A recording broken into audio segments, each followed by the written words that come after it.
My name is Sara Smith-Silverman. My pronouns are she and they. I'm a professor of history at American River College, and today's date is November 6th, 2023. So let's start off by establishing the basics. What's your full name? What are your pronouns? And what's your date of birth? My name is Rocky Berry. Um, my pronouns are they, he, she.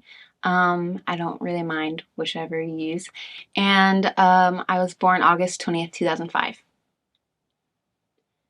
So tell me a little about yourself. What are your interests and hobbies? What do you like to do? Um, I have a lot more like homebody kind of hobbies now. I used to go out a lot more before COVID. But now I like to read a lot, watching shows, and I like to build Legos and scrapbook. Are you reading anything that you like right now? Right now, um, no, I just finished a book, and so I need to find a new one. But like for genre, I really like murder mystery. Mm. Um, so where did you grow up and where do you live now? I was actually born in Minnesota, um, and I lived there until like the end of first grade. Um, and then my family lived in Nevada for a year. We stayed with my grandma. Um, And then I don't really remember why, but we moved back to Minnesota for like another year and a half. And then my grandpa lived in California. He also used to live in Minnesota, but then he moved to California. And so then my mom was like, I don't really want to live here anymore. So then we all moved to California, and now we've lived here for about 9 years, I think, this year. So about half my life. And where in Minnesota did you live? We lived in kind of like a more like suburban rural kind of town. It was called Stewartville. It was like only a couple miles south of Rochester, I believe. So it's 2-ish hours from like the main Twin Cities and stuff like that in St. Paul. Where do you currently attend college and what do you study? I currently go to American River College, and I am studying psychology with the intent to hopefully be a teacher in the future. Um, yeah, and I just started this year. So what drew you to psychology in particular? um, I've always been more of an observer of other people, um, and kind of understanding how other people think. Um, and so then I had to pick either sociology or psychology in high school to take, and I was like, oh, psychology sounds really cool. I mean, sociology is too, but so I picked psychology, and then I just found it really interesting. And my professor, oh, he was a high school teacher, but he had a doctorate, so we called him Doctor though. He made it really interesting, and I liked learning, especially about mental health.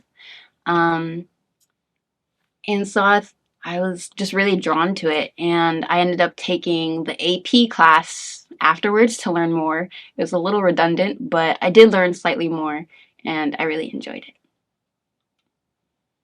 I don't remember in high school being able to take sociology or psychology, Oh, really? actually.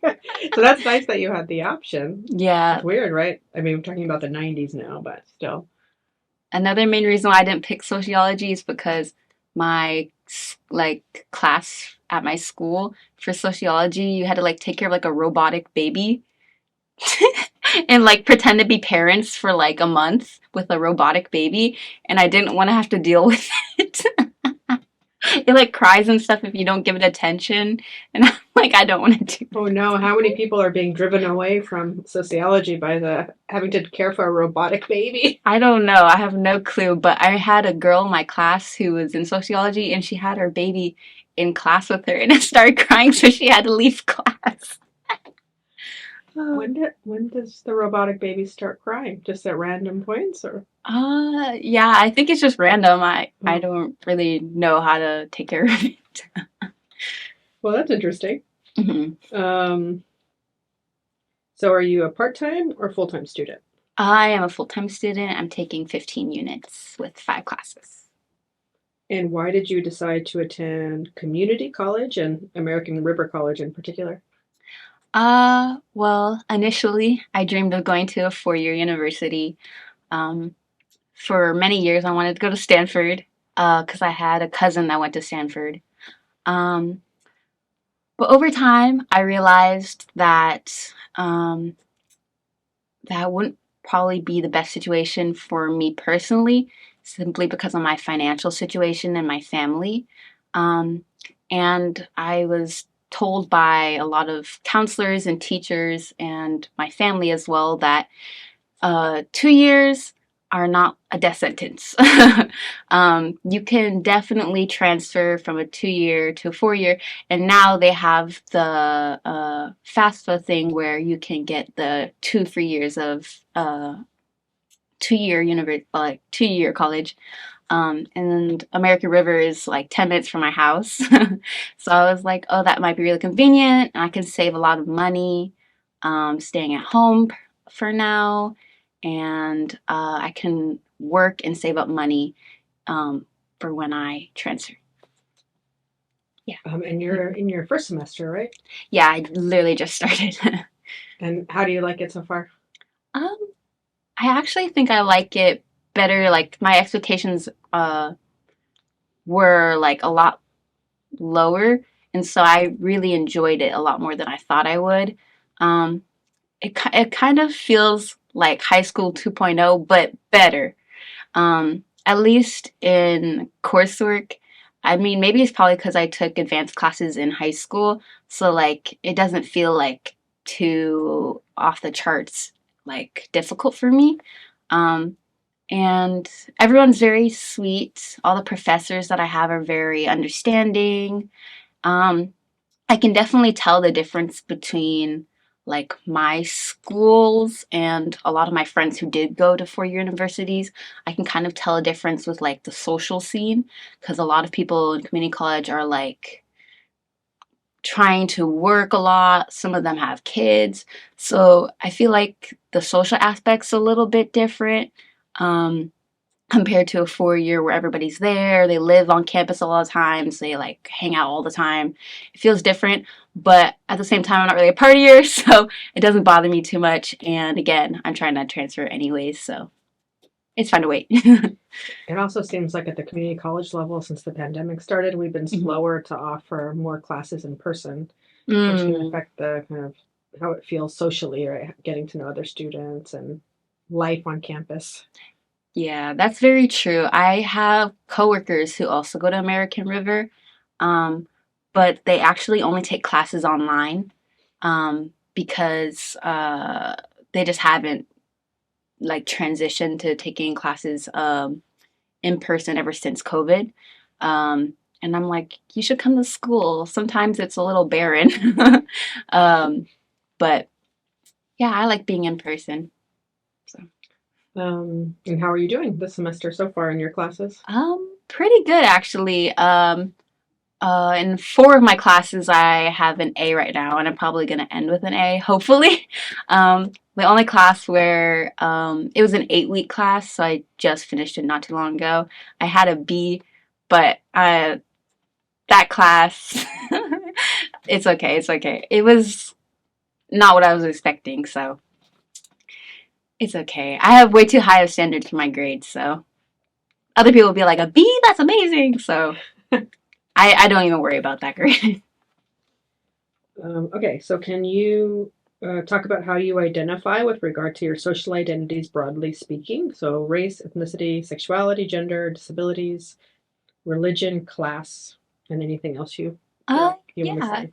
say. So I am a non-binary person, and I am African American white, um, and I believe I'm an agnostic. It kind of like kind of changes sometimes.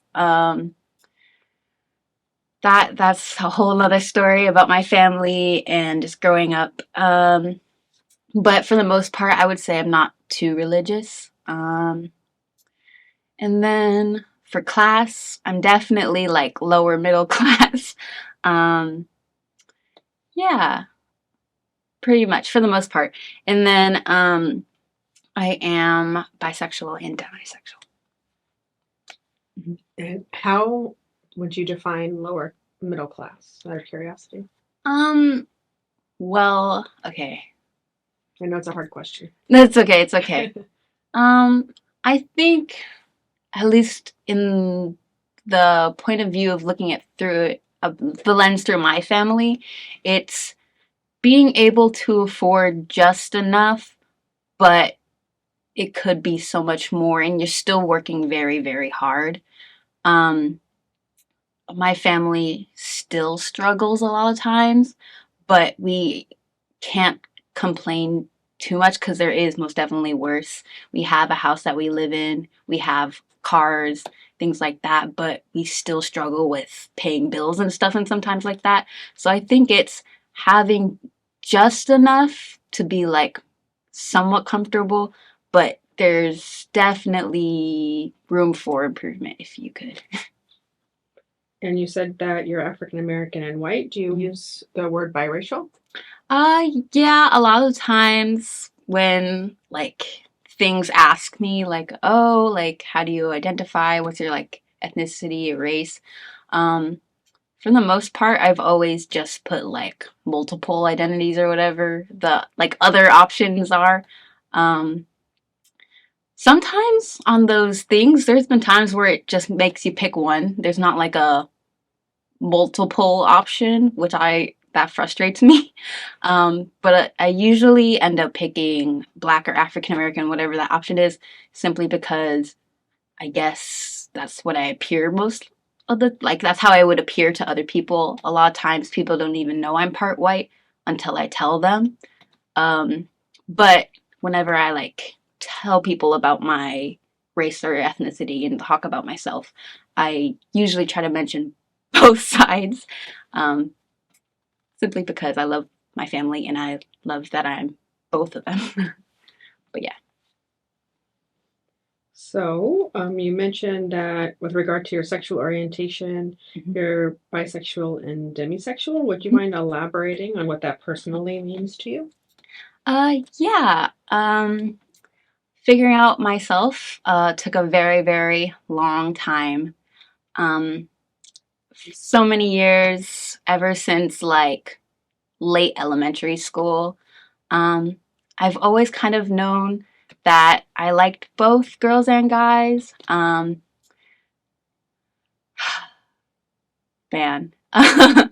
um, what does being bisexual mean to me? Let's see. Hmm. Yeah, I've just always kind of known for a very long time that I like both guys and girls. And it kind of gets more complex because when it comes with demisexual, there's been times where I was like, do I actually like these other people? um, especially more like when I was in like late elementary, early middle school, I had a lot of friends who had crushes on other people. And they were like, oh, what about you? Do you have a crush? Do you like anybody? And I would kind of just like pick the nearest person. I'd be like, oh yeah, that dude Jake. He's kind of good looking. But I never really like liked them. It was kind of more just like a, oh, they're near me. They're relatively good looking. Um, and so I could tell definitely that like I wasn't feeling the same things my friends were feeling, and I never really understood how they could just like instantly like people like in the matter of seconds. I'm like, really? It takes me a long time to get to like know people and like develop feelings for them. And so that's kind of where I realized I was like, oh, I'm demisexual. I'm on the spectrum for aromanticism and asexualism. So I was like, it takes me a lot longer. It has to be very certain circumstances. And it could be both by guys and girls. Um, Yeah, for the most part, that's just how it is. Is there anything else you want to say about that? Anything you want to elaborate on? Towards the end, you said you're on the spectrum of Mm. asexualism and aromanticism. Yeah. Is that do you mean like because often being demisexual is on that spectrum, or is there anything else you want to say about that? Yeah. Yeah. I'm mostly just saying that as for a long time there was a good period of like 2, 3 years where I was like maybe I don't like anyone at all. Um, and I've slowly realized that's not completely true. Um, I have liked people before, um, but it's just very, like I said, it's very it's under very certain circumstances, and it kind of like depends.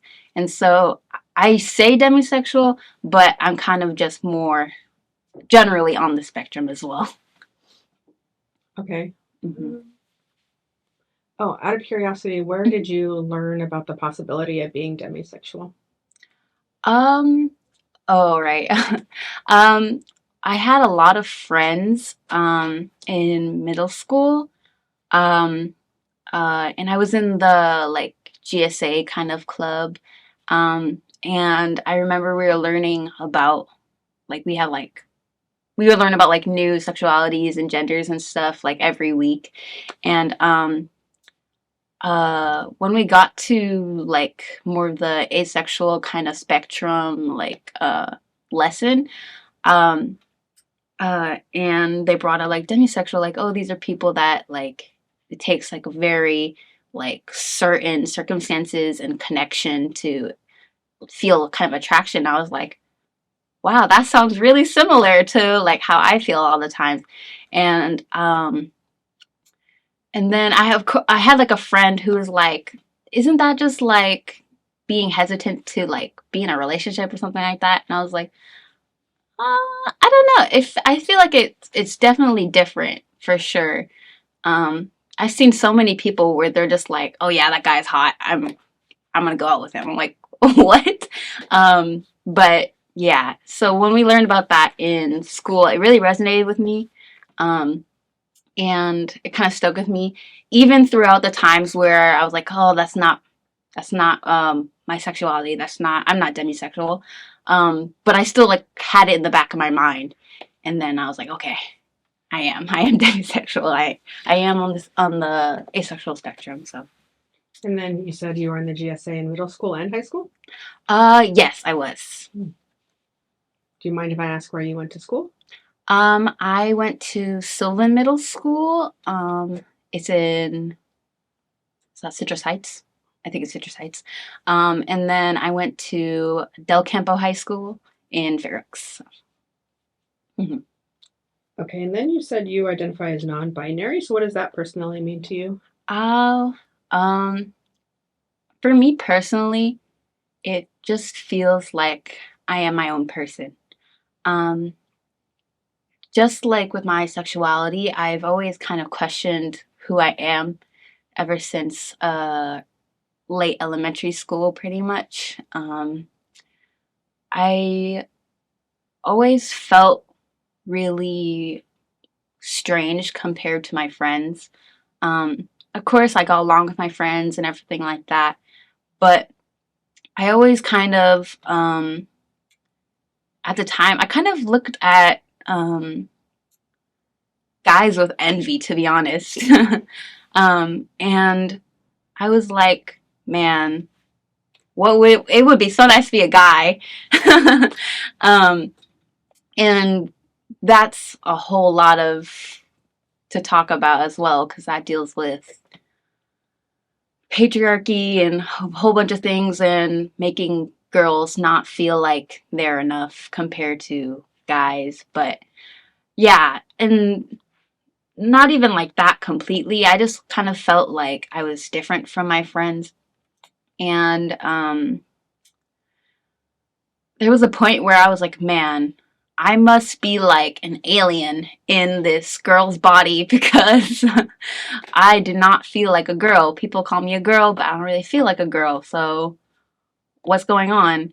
And it was really frustrating for me, and I didn't really tell anybody. And so I kept that to myself for a long time, and there was nobody near me who like had similar experiences, or at least I didn't know because they didn't tell me. Um, so I kind of dwelled on that for a long time. Um, and then as I kind of got older, um, I realized, first of all, um, hating on girly stuff and being a girl is not the way to go. Even if it doesn't resonate with me, I shouldn't be hating. um, I remember, oh my god, a lot of my friends in like late elementary school, their favorite color was pink. And I told them pink was a nasty color. But now it's like one of my favorite colors ever. Um, I think just getting older, I just kind of had to realize like um, everyone kind of has their own way that they feel they fit into our world. Um, And for me personally, it's neither being a guy nor a girl. I am just myself. Um, Maybe sometimes I'll present a little bit more masculinely or femininely, but I am just me. And I've accepted that people can see me femininely or masculinely as long as they know I am me. So, I can see that because, like, what you said about hating pink when you were younger, mhm, it's sort of like when you are told that you have to like pink and you have to dress a certain way, a certain feminine way, and act a certain way, mhm, that can feel so restrictive if you feel, especially if you feel sort of outside of that box that people are trying to put you in. for sure. And then the way that it can play out is that you hate those things, right? Because people are telling you you have to like those things. For sure. So it makes sense, the sort of the arc that you're talking about. Mm. Yeah, for sure. And I realized later, I'm like, oh my gosh, that's so silly. Like, I can still appreciate those other things that are like stereotypical girly, um, when I just need to realize that I don't like, that's not who I am. I am not a pink girl or whatever, like that, pretty much. Like you said, you just kind of have to realize like where you are. And do you think that growing up biracial relates at all to your feelings around your gender identity, gender, and sexual orientation?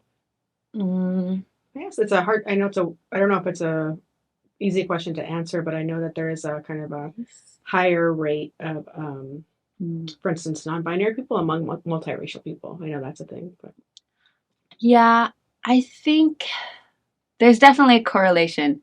Um, First of all, I would like to say one thing I also realized is that no matter um, how I personally like feel inside, like I am not a girl or a guy, I will always be seen as a black woman, pretty much. And although I don't really like the like constriction of having a label like girl or guy, feminine, things like that.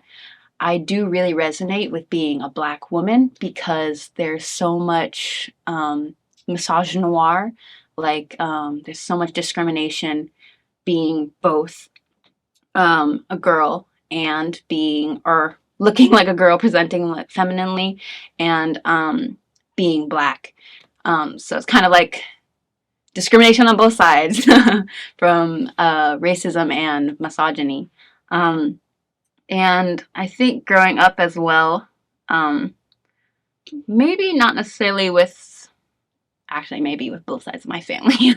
um, my dad's side of the family, being black, they're very concrete in their roles. And they're very more concrete in their rules. And oh, you're a girl, you play with dolls, you're a boy, you play with trucks or whatever. And even not necessarily even in gender, just like very like they have set cultural ways. And it's very interesting because Black people and even just people of color in general, um,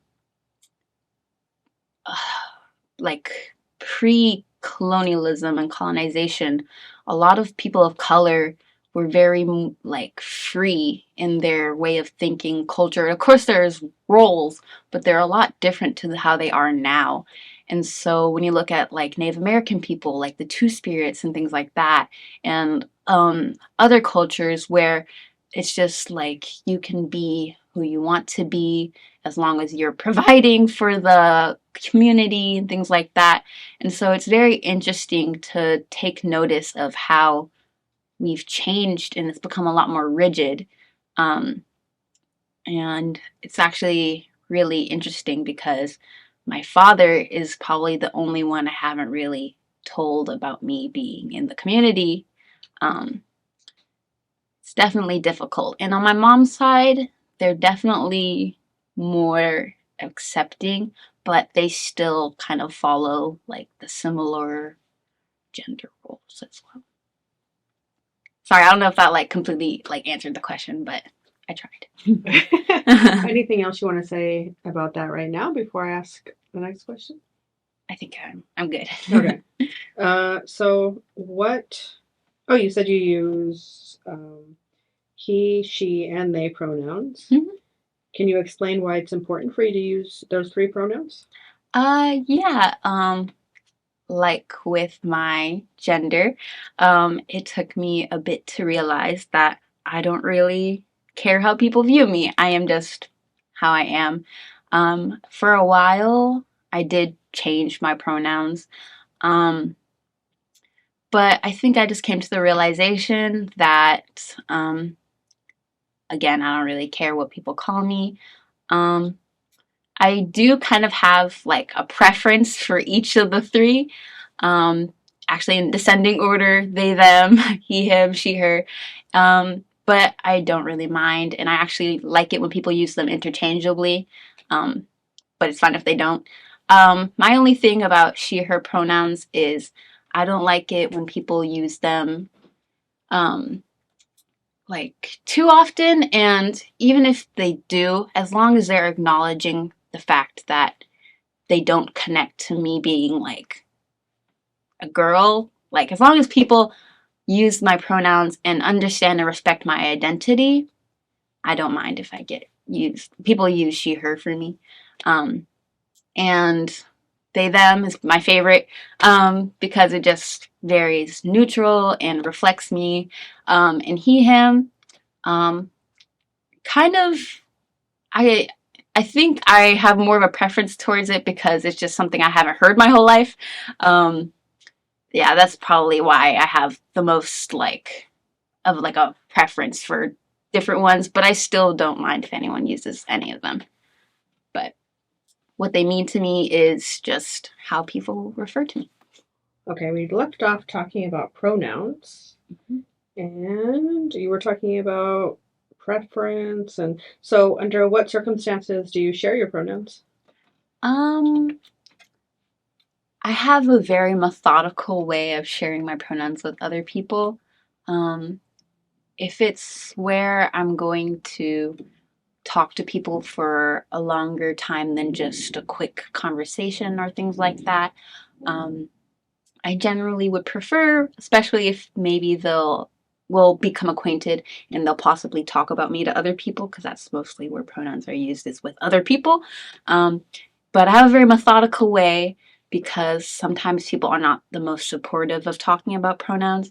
So usually when I'm like in the like getting to know a person stage and like introducing ourselves, um, usually when the other person says their name or I ask their name, afterwards I say, "Oh, by the way, what are your pronouns?" And I try to be very like calm about it, very like polite, like, oh, what are your pronouns? And I kind of like take notice of how they respond. If they're very like, oh, nice to meet you. My name is, and my pronouns are she, her, or whatever, like that.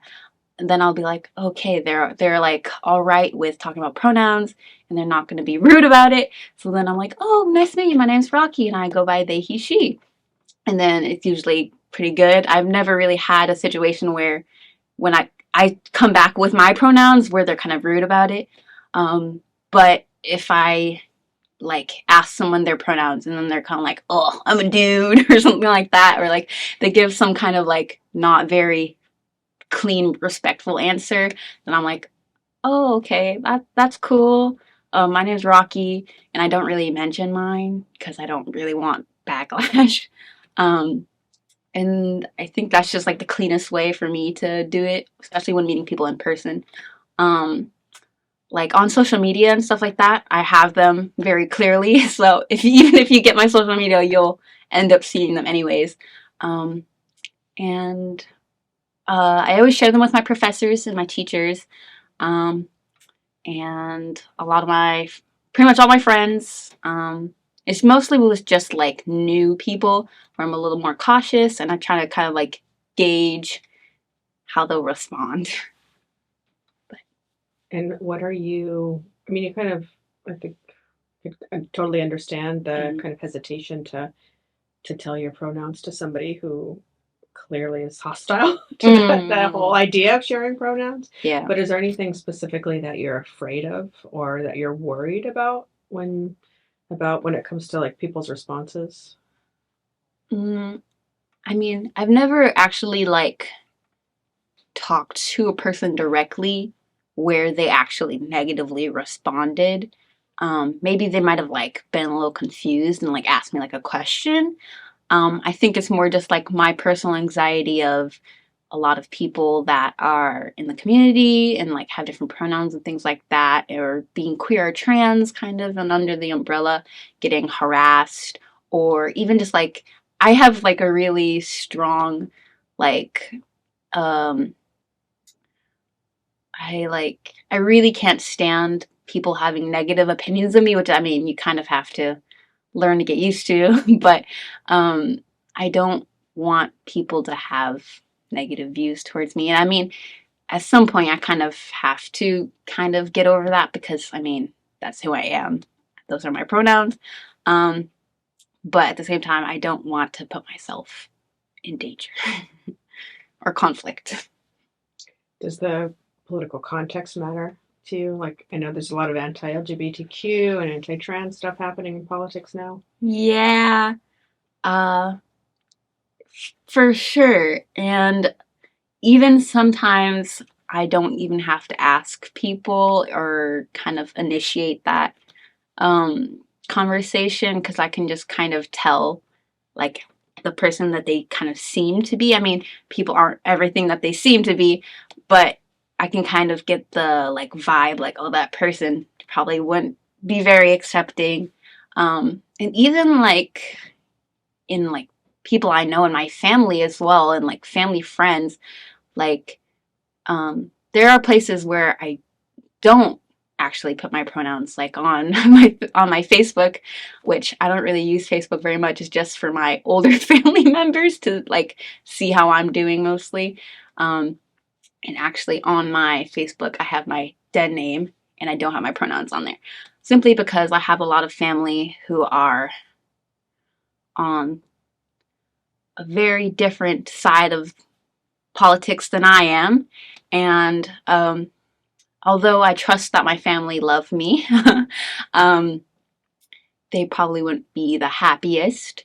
And so, yeah, I don't have everything um, exposed for that reason because I don't want to create conflict. Um, and do you find that when you share that you use she or they, he and she Mhm. pronouns, do you find that people tend to refer to you mostly using she pronouns? Um, uh, yeah, all the time.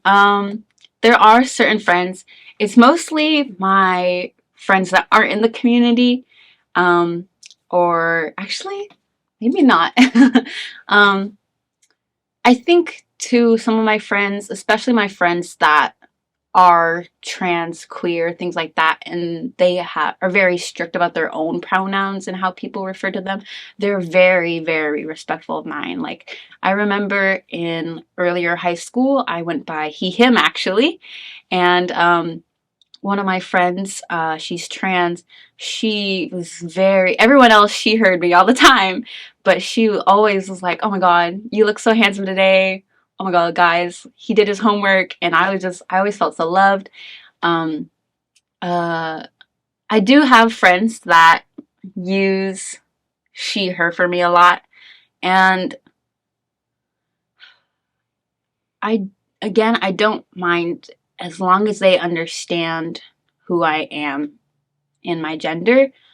But when it's people that may not necessarily know about that identity and they just kind of referring to me as she, her all the time because they think I'm a girl, that can be a little hurtful.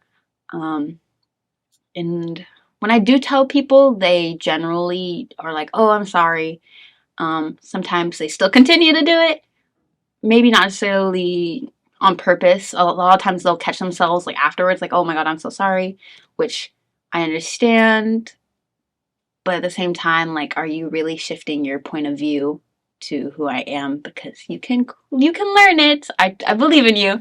Um, but yeah, she heard a whole bunch. Yeah, it happens for sure. And how do you feel when you're in this context and you like, or you're in a situation, or you have a friend or a few friends who Mhm. know that you use they, he, and she pronouns, and they use them interchangeably, Mhm. and that's what you feel most, or even use they more than the other two, or they and he more, right? Mhm. How does that make you feel? I guess to be validated in that way. It makes me feel very happy. Um, there was this one time I was in class, and there was this guy. He's one of my friends now. Um, uh, I didn't talk to him a whole lot. We just occasionally sat at the same like lab table together, and I don't think I ever specifically told him my pronouns, but he might have like saw them in the classroom somewhere or something like that, or maybe he heard somebody else refer to me some like with some other way. And I remember we got into like a group, and then he started talking to somebody else about me, and then he was using they them pronouns and very neutral language, and I was like, oh my God, he doesn't even really know me, and this dude's already like he's got it down. I'm like, wow. I remember just feeling so happy, and like how I mentioned with my friend earlier, using he him for me and calling me handsome. um it felt really it felt very euphoric. It felt very nice to be not she heard all the time, not always given feminine compliments and things like that. It felt nice to have a different way of being addressed in general. It just feels really nice. So I know I'm asking a lot of questions about pronouns. You're all right. You're good. But I do have other questions. But Mhm. the do you so what do you because we talked about Mhm. you share your pronouns in the classroom. You share your pronouns through the system. You like you put your Yeah, and actually in my school system, they're they them theirs. I don't actually remember if there's an option for they he she, so then I was just like, oh well, then I'll just pick my most favored one. But yeah, so I do have they them theirs in the system for my pronouns. oh, so in the system at ARC there's no way to put all your pronouns basically. I might have to check back again, but I don't think there is. I don't think on my side I've seen on my roster. Mm. I don't see. I think I've seen people use multiple Yeah, pronouns. I don't think so either. I think it's just she, her, him, his, and he, his, and they, them. And it's all or. Yeah, yeah, yeah. Yeah.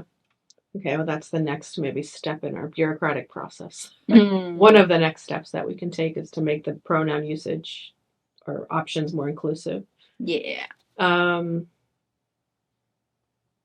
so you use the system. I was going to say. So one thing I'm finding in this conversation, but also a conversation with other students, is that um, they just want people to understand why it's important, not just to sort of ask the question, what are your pronouns, or share your pronouns, but Mhm. understand why it's important, Yeah. and put the effort into learning Mm, and empathizing and mm, using the correct pronoun. So how do you think faculty, staff, other students, what can they do to actually learn how to use the correct pronouns? mm.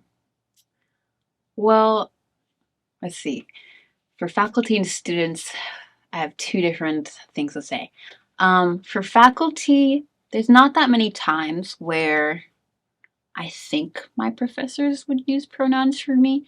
Um, and I don't know if I've ever really noticed professors like actually like asking, but also I don't know if there's that many times where it's very conversational with professors. Um, uh, of course, like if you have your pronouns in the system, your teachers can see it. I know for sure they can at my school and on Canvas. It literally just says it right next to your name. So it just says my name, they, and then theirs. So it's kind of hard to miss. Um, uh, but if you're trying to be more conversational, I think, or if you don't have them in the system, because I know not everybody does, it might be more difficult for people to know unless you tell them or they ask you. Um, when it comes to possibly getting better, maybe like, there's always like a get to know each other kind of like first day. Maybe one of the questions when you're getting to know other people could be like asking your pronouns and just kind of genuinely getting to know them. Um, one of my classes actually, we my professor had Canvas up, and you could just see the different students' names and stuff. We were just like looking at an assignment or something, and I was like in a group because it's a communication class, so we're all in like a group. My group members they like looked at the TV and they like realized that there were pronouns next to my name, and so then they like instantly like like they tried like instantly to like oh yeah they blah blah blah blah, and I was like wow you guys are very observative, thank you. Um, but over time they have slowly shifted using more she her, which would hurt my feelings if I did go by only they, them, theirs. But at the same time, I'm like, oh, you guys are kind of drifting away. um, of course, I could always tell them, but I just haven't. I haven't really talked about it yet. Especially, like, I don't know if I really should make a big deal about it because, I mean, I don't really care if people use she, her. But at the same time, like, if you use it all the time, it's like, as I mentioned before, it's kind of like, oh, okay. But yeah, I think just kind of like talking to people more about it, giving people the chance to chat about it. And I think if they're just like kind of like a everybody use them kind of thing, like everybody just share their pronouns and didn't make a big fuss about it all the time and like oh, if you have pronouns, you're part of the LGBTQ community. Like, that's obviously not true. Please take English class. Everyone has pronouns. Um, I think it'd just be a lot more easier and people would be a lot more understanding because even people that are like cisgender and they obviously care about their pronouns. They would get upset if I misgendered them or used their pronouns wrong. So they have value for their pronouns too. I think they just need to understand that everybody has their own pronouns and it relates to their gender but doesn't completely reflect their gender. And we just need to be understanding and respectful of them and talk about them more. And when you registered, because you're a new student, when Mhm. you registered, did you have the option in your enrollment to put your pronouns? Was that there? In Or did enrollment. you have to do that after the fact? Do you remember? I know it might be hard to remember I that. oh, yeah, I don't completely remember, but I definitely I think I had to do it after the fact. Hmm. Um, when I like enrolled for the actual school, I don't think it was asked. Um, I think I had to go into like the Canvas like support or like e-services, something support like that to change it. Um, I also had to do that for my preferred name as well. I think. Okay. Pretty sure. I asked because I noticed that more Hmm. students put their pronouns in the system, and I was Hmm. wondering if it was new students who are being given that option in the enrollment process, Mm, rather than students having to sort of go back and figure out how to do it, you know? But that's yeah. something I can find out about. And I Yeah. just realized as we were talking that I didn't know the answer to that for sure. Yeah, I think in Canvas there is like I think if you want to change your name in the system, it's like more of a harder process. You have to like actually go to like support kind of stuff and do a whole thing. But I think for pronouns it's a lot more accessible. I think you just have to go in like the settings or something like that and then whatever like the profile thing or whatever. I think you can put them there. And I've seen people use them even though they're cisgender. Like I know a girl in my class, she has she, her, hers for hers. So Yeah, that's what I was wondering about because I thought, oh, maybe there I see more cisgender people actually putting their pronouns. yeah, So yeah. then I thought, is that just a, you know, conscious being sort of conscientious thing, or is it actually students are being prompted? But anyway, Yeah. I'll figure that one Hmm. out. And I think the more you see other people put them on theirs, the more you're likely to go back and change yours. So maybe it's a revolution. We get everybody to put them. Or it's like I shouldn't say this on camera, but it's more. Do you know the word lemming? They're like, is that something I have to do? Going off the cliff. What? You haven't put your pronouns down yet? They're gonna be. I think their teacher wants them to. All right. So, would you mind talking some about your coming out process and how people who you came out to around you, friends, family, how they responded? Yeah. Um, I say when I talk to people about coming out, I say that I'm like three-fourths out. um, for the most part, a lot of my, especially my close family and friends, know I'm at least in the community. I talk very briefly and very like light on the surface, especially with my family, and there's not necessarily like a reason for that. I just have a lot more LGBTQ friends where I know we can get a little bit more deeper into the conversation because they're more like understanding and will relate to me more than a lot of my family. Um, but pretty much all my close family knows for the most part I'm at least in the community. Um,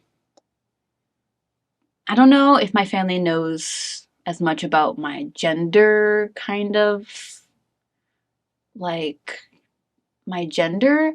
Um, my I some of my family does. My mom, she does know that I go by a different name and pronouns, but I haven't like completely explained it to her. Um, she doesn't really mind, but she still calls me by my dead name and she, her. But she doesn't really question it or care if somebody is like, oh, hey, Rocky, or uses they, them for me. She's like, yeah. And I think honestly, if I like sat down and talked to her about it, like, hey, this is really important to me. I would like you to use this for me, she definitely would. My mom in a heartbeat. She's a very sweet person. I think just because I haven't like made it like seem that like crucial, that's the only reason that she really hasn't made the change in herself. Um, as I mentioned earlier, my dad, um, I don't really talk about that stuff as much with him. I think if I did, he would not really like care too much personally. But I am kind of just more wary of him. A, I don't really have the best relationship with my dad, and B, also, I've kind of taken notice how he kind of has like a slight prejudice towards trans people and LGBTQ plus people just in general. Um, and I know that like he doesn't necessarily like mean it to be like harmful most of the time. That's just kind of like how he was raised, and he thinks his jokes are so funny and things like that. But I'm like, oh, you probably shouldn't say that about that person, or oh, that's kind of, So eventually, I'm gonna have to say something to him, and I'm going to most likely very soon. Um, but I've just always kind of been more cautious with him talking about the topics. I do sometimes. He definitely for sure knows I'm on not on the spectrum. I don't know why I was thinking on the spectrum. Like in the community, we've talked about the LGBTQ community before. He's asked me before, like, oh, is that person, he thinks my best friend's my girlfriend. I'm like, no, that's just my best friend. And one time he was like, oh, someday you'll get married or something, like to a handsome man or something. And then he was like, or girl. I was like, oh, okay, cool. But he's very awkward about it. But I could tell that when I talked to him, he would still be understanding. And yeah. And then my siblings, I do have two younger siblings. My brother, he also knows, just like my mom, very like basic information. Like he knows I'm in the community. Um, my brother does follow me on my social media, unlike my parents, so he knows that I have different pronouns and stuff like that. Um, and he kind of like sees the stuff, but we don't really talk about it. But I remember one time, I think I posted something. I think it was just like about pronouns or something like that. And my brother, he came into my room personally and he came up to me and he was like, hey, Rocky, do you go by they, them pronouns? And I was, at the time I did. And so I was like, oh, yeah. Where did you see that? And he was like, oh, it was on your Instagram or whatever. And I was like, oh. And he's like, why didn't you tell me? He's like, do you want me to use them for you? And I was like, yeah, thank you. And I just felt really like loved by that. And my little sister too. She's 8. So this is definitely a crucial period for her, kind of like learning about different people and being very compassionate towards all types of different people, not just people in the LGBTQ community. And I try to make it, especially because my dad, he kind of like has his kind of ways where he's like, oh, that's kind of strange. That's kind of like not that like normal. I try to like really make it like a point to tell her like, oh yeah, it's okay if two girls like each other, if two guys like each other, or whatnot, or like talk. Sometimes we talk about pronouns, not as much, but yeah. So for the most part, my family like has like a light level of understanding of who I am. Um, there's like one more person I want to talk about. I know this is getting a little long. No, don't worry. But my grandpa, it's actually kind of funny because my grandpa is actually gay.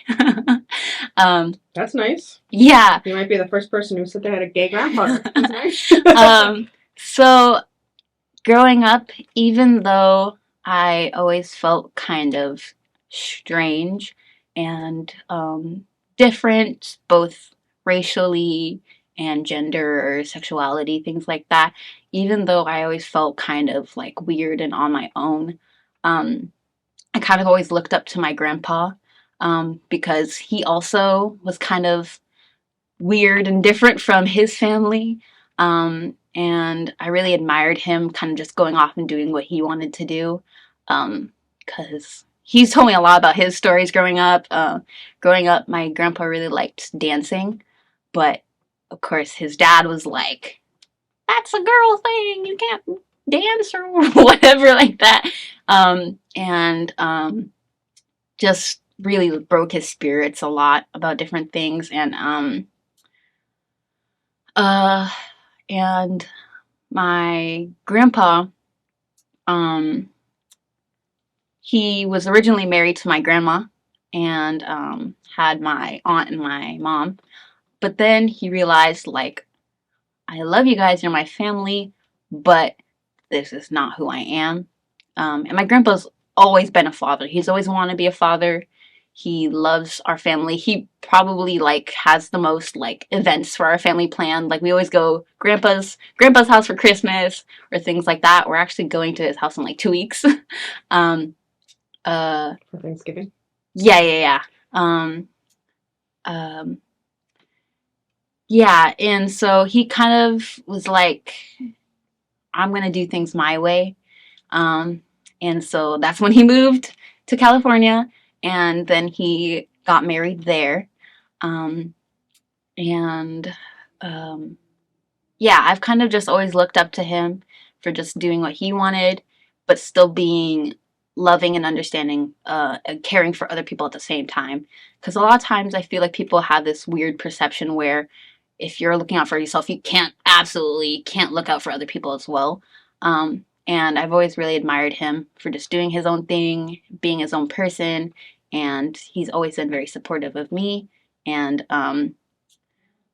especially with being in the LGBTQ community, he's always like given me advice and talked to me about things.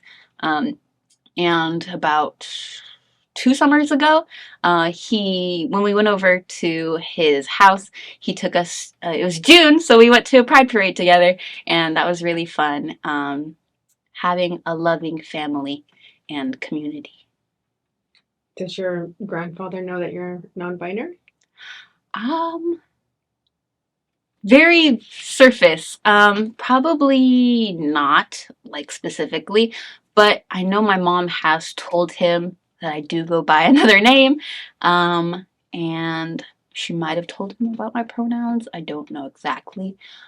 Just like my mom, but most of my family, they know that I go by other things, but they just call me like my normal stuff. And again, if I just told them like, hey, can you call me by my other names and things like that? They probably would, but yeah, so probably not, but it could be definitely talked about. Okay, we left off talking about coming out to family. Mhm.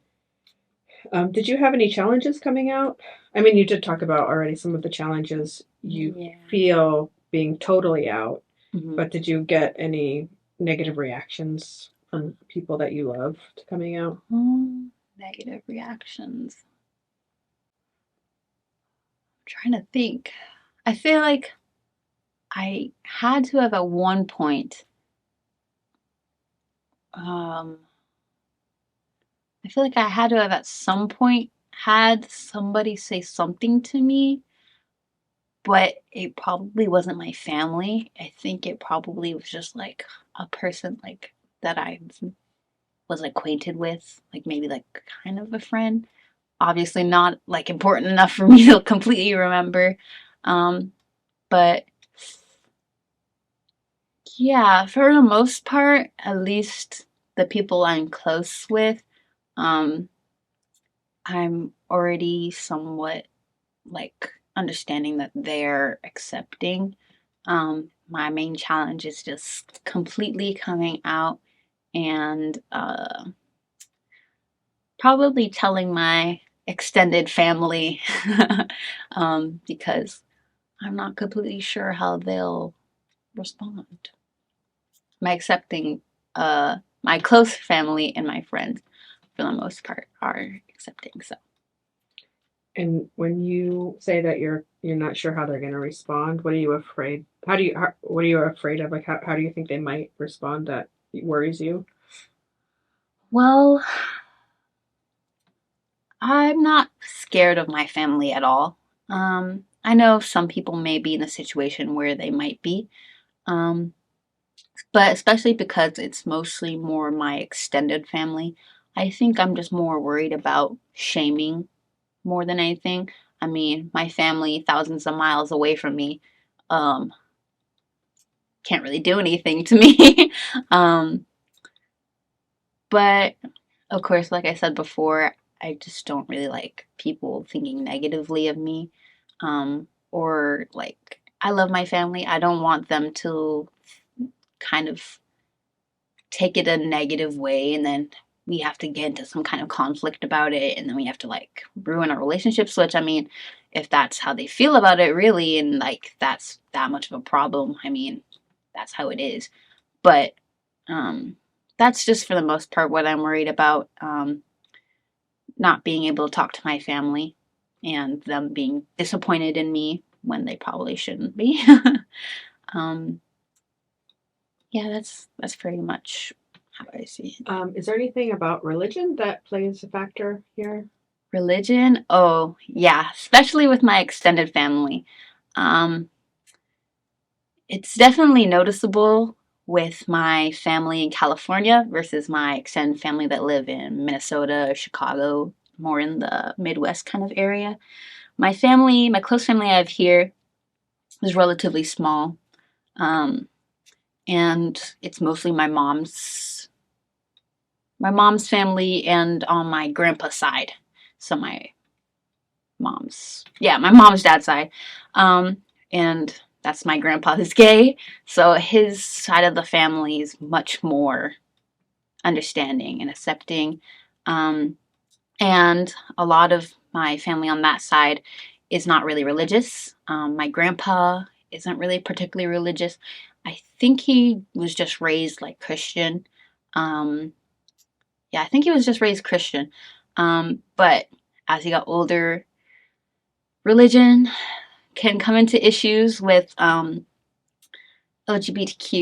a lot. And I've definitely talked about this before with my grandpa. Um, he definitely made me understand that there are places where religious spaces where people will accept you, but there are also a lot that don't.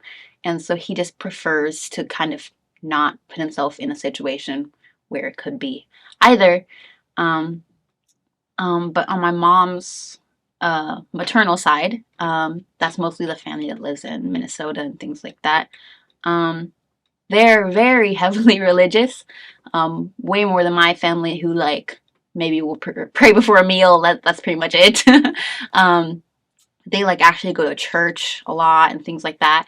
And like I said before, my family in Minnesota is like a rural town, like maybe you have a farm kind of thing.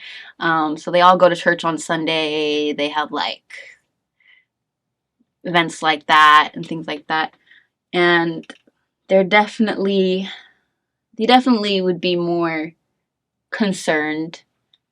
Um, and that's mostly why I don't like. I don't know if I'm gonna tell you so much.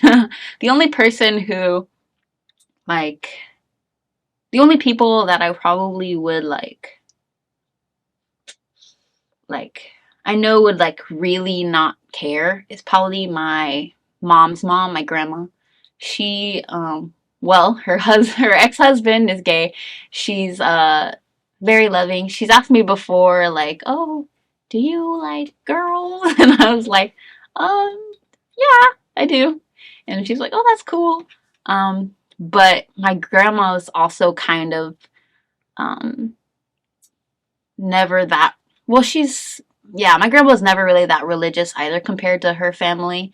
Um, and she always kind of like thought a little bit different than her family as well, with different like values and like politics and things like that. Um, so her family her side of the family might be a little more difficult to talk with about this kind of thing, but my grandma specifically would be all right. But yeah, for sure, I've noticed like in my family, the more religious people probably would have more issues talking about it than the people on the other side of my family who are just more like spiritual by themselves kind of thing. Does politics play a role? Oh, I think so. I think so. I think so for sure. Um, oh my goodness. Ooh. Um, I would say my family, that like my close family, um, also including my grandma, even though she doesn't live with us or in California. They're a lot more liberally, I would more liberal, I would say, and more very democratic and very more accepting and open to new things and understanding. The other side of my family, opposites. They're good people and they're very loving, but they're also very, they stick with what they know. They're very in their own ways, and if they see things that like are different, they are kind of like, oh, what's that? And being that could be LGBTQ, gender, even race. Actually, it's kind of painful because I've never really experienced anything personally from my family, um, and I'm glad because I know I have friends who are biracial or mixed, and they've actually experienced racism from their own family. Um, Thankfully, I've never experienced that myself, but I have noticed my family being not that great to other people. There's this one specific story. My great grandmother, so my grandma's mom on my mom's side, um, she actually just recently passed. Uh, there was a parade. There was always like a 4th of July parade in our town or whatever. Very patriotic. um, and there was like, we were sitting on the curb of the street, and there was like this small little space, just enough for like 3 people maybe, next to my grandma. And this Chinese family came over, and they're like, oh, hey, can we sit over here? And my grandma kind of gave them like a look, like the find somewhere else to sit kind of look. And that's kind of painful. That's kind of painful. Um, and it's really interesting because that town that I grew up in. Are you talking about your great grandma now? Yeah, my great grandma. Oh, okay. Yeah, that's not my grandma. My grandma wouldn't do that. Yeah, I'm talking about my great grandma. She gave the stare. Um, in the town I grew up in, mostly white people, honestly. So many white people, mostly Republican, very more conservative. All of them were like farmers and like other things like that. Um, Actually, when I went to school there, I was like one of the only black people in my entire school. And there might have been like others in like older grade, like higher grades than I was, like in the high school, but I only went to elementary school there for the most part. So in elementary school, I was the only black kid, and I felt so different. Um, but at the same time, I didn't. It was very interesting because I like thought I was a lot like everybody else because I just lived my life like everybody else. But people made it obvious that I was not like everybody else. Um, uh, and so, yeah, there's so much that goes into prejudice and discrimination and how you view other people and treat other people, politics, religion, so many things. And I may not have experienced it like personally myself, but I've definitely noticed it around me for sure. And when you were a kid, did the kids at your school say racist things or Um, act in ways or say things that whether or not they understood them to be racist, they were uh, okay. There were, there was like probably 2 times, which I think is quite amazing for a very small Midwest white town. Um, there's like 2 times. Um, there were times where it's mostly guys, it's mostly boys, which I think at the time I kind of was just like, oh, boys are mean, boys are dumb. I never think I had any friends that were girls that ever said anything to me. Um, but there were times also where I was like, okay, I don't know if you're trying to be like racist towards me or if you're just trying to, I don't know, make fun of me. I don't know. There was this one time, um, I think it was like 3rd grade. my last name is Berry, and so my friends always gave me like cute little nicknames. They call me like Strawberry or things like that. And then one time, this boy was like, "You should be called Blackberry," and started laughing like that was the most funniest joke ever. And everybody just looked at him like, "What? What are you talking about? That's so stupid." And he just thought it was the funniest thing ever.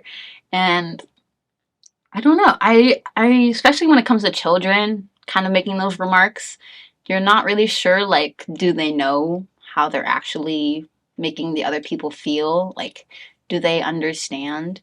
Um, that's always kind of been interesting to me. Um, and it's definitely learned somewhere. It's definitely learned somewhere. Kids don't just are born saying stuff like that. Um, yeah, and there's just been other times where I was picked on, but like again, I don't really know if it was because I was different or if just because they're just mean. But yeah, that one specific time was probably like one of the most like outright like definitely pointing at my race kind of things someone has said to me like what the heck. But Did you, so what was I going to ask? Oh, I was thinking about politically. So, like, mm, even if you haven't had family members say things to you, mm-hmm, there's this political context in which you have white conservative family members mm-hmm, supporting perhaps policies. I'm guessing politicians who have said mm, things. Was that stuff that registered for you and made you feel bad, or like, or how did you feel about that? Did that ever come up? Like, I'm thinking about like people not paying attention to Black Lives Matter, but then the Black Lives Matter movement becomes really big, and suddenly a family member saying really awful things about the Black Lives Matter protests. yeah, there's definitely been times where I've been made aware that oh my families are two different groups of people, and it's funny because my family talks about each other, and maybe not necessarily about each other, but maybe their influence on us as kids and like the cousins and things like that. Like, oh, you're living in California where all liberals are and stuff like that, and like, oh, you guys probably support all these different things and things like that. Or my family would be like, oh, don't be like your uncle who's like very conservative and things like that. I've definitely taken notice before. My family, they'll talk about politics to me even if I don't bring it up.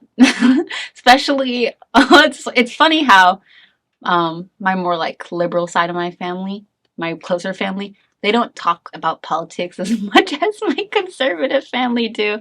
And even when I was younger, when I didn't even really understand politics and things like that, they would still just bring up stuff, and I was just like, oh, okay.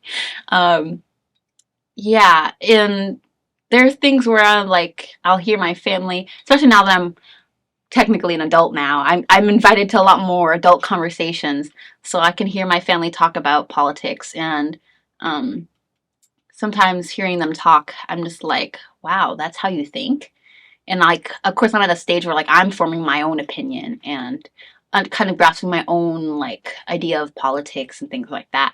So I'm like picking and choosing different parts from my different family members. Like, oh, you know what? That's a good point. I understand that. That makes sense.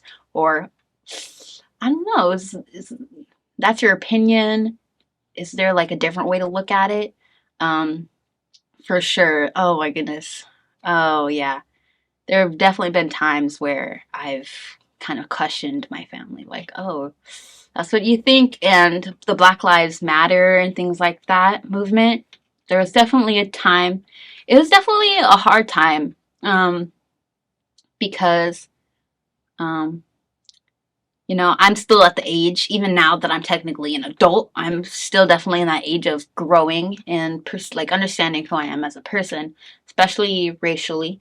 Um, And I definitely took notice of my family who didn't mention anything to me and pretended like nothing was happening. And I took notice of the people who did reach out to me. I had family friends, certain family members. Actually, I had a family person. I had like a family friend. We kind of call her like our aunt. She is more on the conservative side, but surprisingly, she did actually say something like, hey, there's a lot going on right now. Are you guys okay? How are you guys feeling? And I was like, oh. And so I think there's definitely so many different views and sides to so many people and politics. There are some people that like completely, like, I resonate with all of these policies and all these things, and there's other people and like, oh yeah, complete opposite. But then there's I think a good majority of people kind of have like ideas that fluctuate between the two, or even are completely separate, like have their own opinions. And so even though there are times where I definitely judge my family for their opinions sometimes, I also kind of take note to um maybe they have slightly differences to how they think and things like that. And yeah, it was definitely a hard time. And the people that mentioned it, I definitely took notice. And the people that, I don't know if I had family that I like talked to that were like said anything actually like anti like Black Lives Matter, but I could probably just imagine the family members. I could probably like think of specific family members in my head who probably thought about it or talked about it in their own separate space. Again, they're my extended family that live far away, a lot of them. So I can't like know that they're talking about stuff. I can kind of just, based on the times I do visit, or things like when we like talk over the phone and things like that, I can kind of just tell things like that.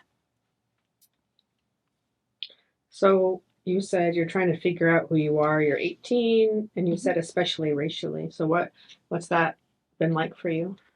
Um, oh, just like everything else, life is a growing process. You never stop growing. Um, and for me, race has always been a difficult topic, um, especially because I just don't really understand myself enough. Um, I have such a, it's very polarizing because I have such a strong, solid sense of self, um, connected to my mom's side, but very weak on my father's side. Um, and it's also very interesting because I have my biological father and then I also have a stepdad.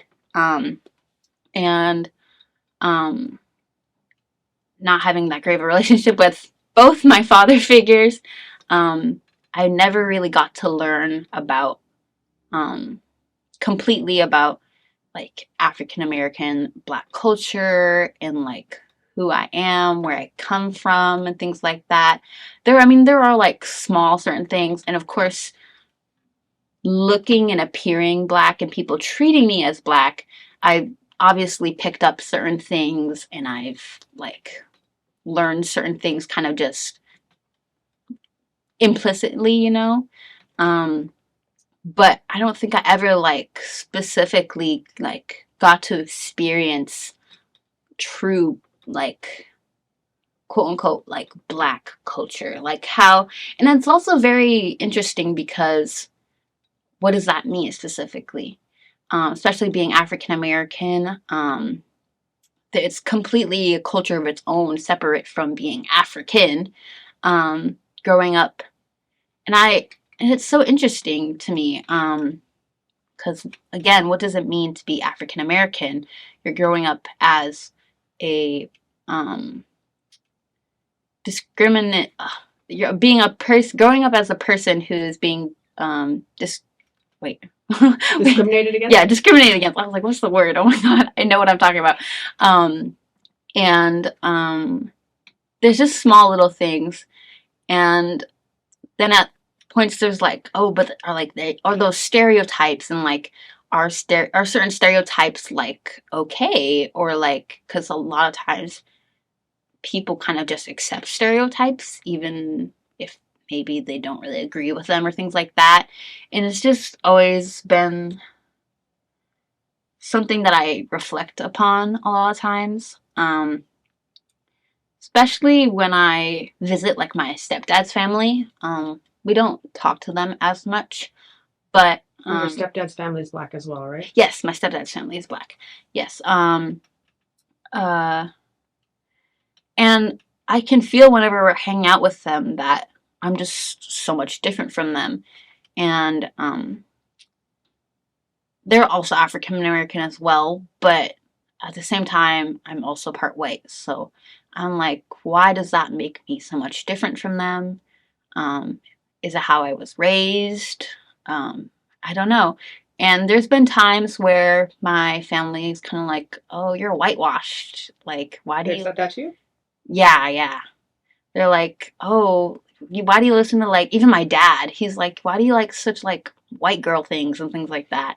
Um, and like you need to you need to learn more about black culture and you need to like more black things. And I'm like, what? And sometimes it like would be more like a joke. Like my dad, he was always joking, I don't like watermelon. I really don't like watermelon, but my family loves watermelon, and my dad always jokes like, "You need to get some black soul in you," and I'm like, "Oh my god, Dad, that's like the worst stereotype ever." um, but yeah, and so like with my black family, I can definitely tell that I live differently from them. And then with my white family, I also can tell I live differently than them. Um, especially I'm more comfortable with my close family, as you can tell throughout this interview. But my family in like Minnesota and like that, obviously I'm also different from them. Despite growing up in that same small town, um, I still was treated differently. I am different from them. Um, but it's just, yeah, it's difficult there's so many things to think about.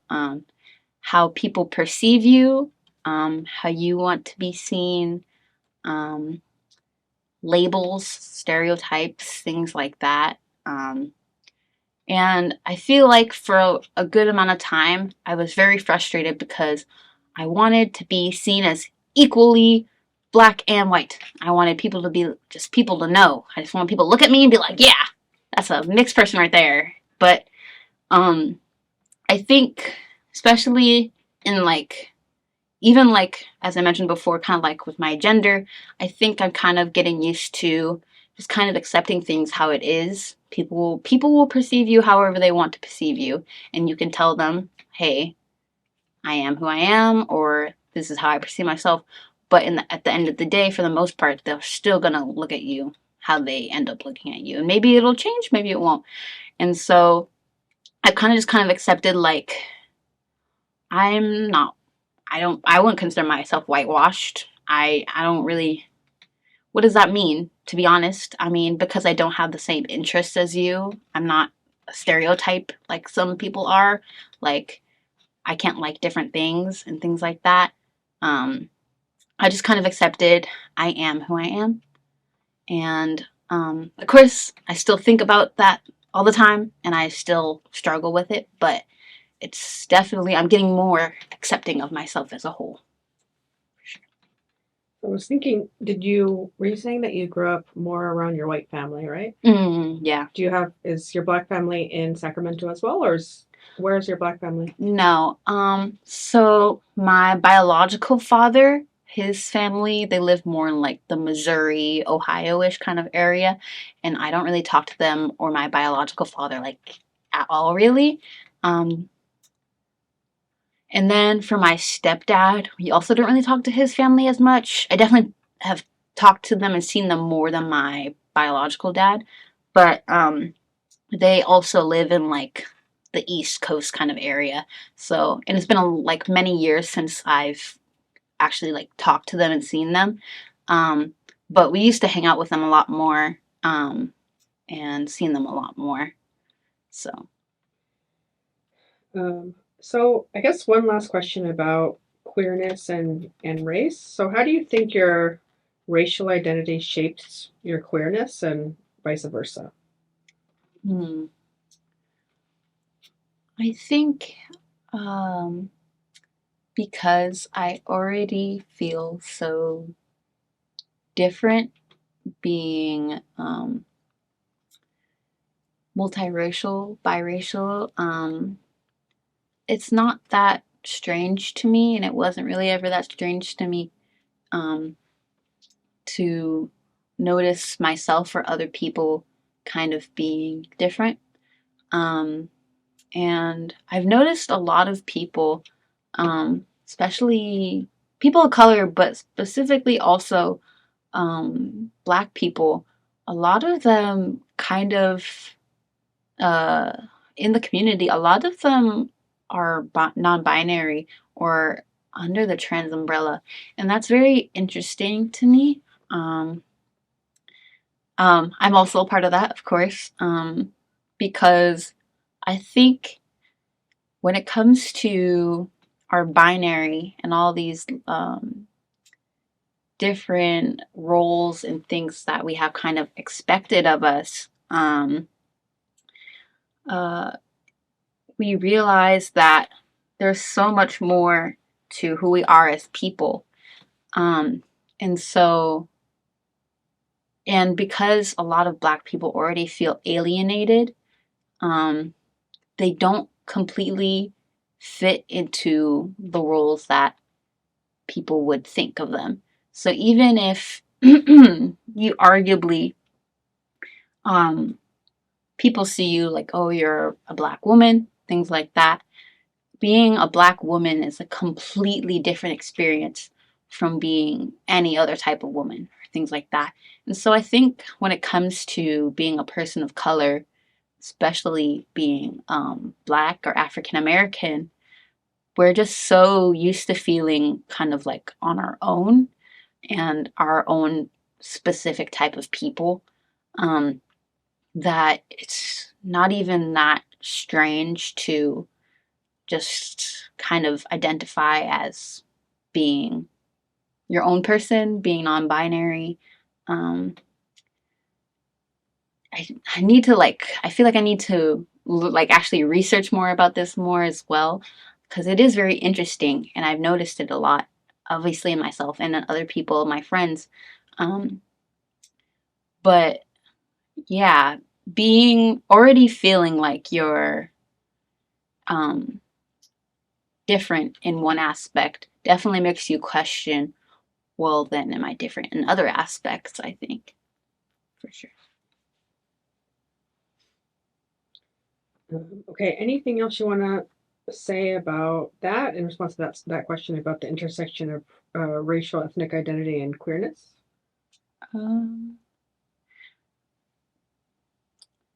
yeah, probably not, other than just like understanding of roles, because there's a lot of different um, uh, there's a huge implication of roles, especially if you're in the Black community. When it comes to especially like older generations of Black people, that are more um, that are cishet and things like that, they definitely have um, a more strict kind of, at least I've noticed from my family and things like that, have they have more like very strict views on different expressions of gender, race, and things like that. And so I think, especially with like younger generations of Black kids who are also in the community, are kind of just realizing like we are our own people and people will see us as such as Is there anything you can think of to say about the experience of sort of being perceived as a Black woman, well. being queer, being non-binary, and being uh, African American in a society that, like you were talking about before, Mm-hmm. where you experience misogynoir? Mm-hmm. Can you think about how your experiences are complicated with, like your experiences with oppression or with Mm-hmm. discrimination? how it's complicated by your multiple identities specifically? Yeah, for sure. It's very complicated. When it comes to misogynoir and it's like I mentioned before, it's very much like a double sword. You get discriminated on both ends. And then when you throw in uh, being a part of the LGBTQ community as well into that, that's just one more thing for people to discriminate against you for, even though I would like to think you can't tell what somebody is just by looking at them, um, even though people would definitely argue otherwise. Um, but that's just a whole matter of perspective. But for sure, I mean, I've been very lucky where I haven't experienced that much direct kind of oppression and racism. Um, there's I there's definitely been times where it wasn't direct, and I feel like even if you've never actually had like a direct kind of thing going on, situation of discrimination, there are still people that are against you for sure, even if you've never really experienced it in person. Um, and so just knowing about it, um, it definitely pains me. And it makes me feel even worse for the people who have experienced direct discrimination because of their multiple different identities. Um, and when I think about all this in relation to me also being part white, it's very interesting because in especially the like black community, they kind of they a lot of times they kind of act like you're so privileged when you're mixed. But I don't really think so. I think you're only privileged when you appear that you're white. I think white privilege um, mostly comes from appearance. Because even if I tell people that I'm part white or they've met my mom, they don't treat me any differently. And even though I am part white, people, like I mentioned before, they still see me as, oh, that's a black girl right there. Um, Despite that's not what I am. Um, uh, and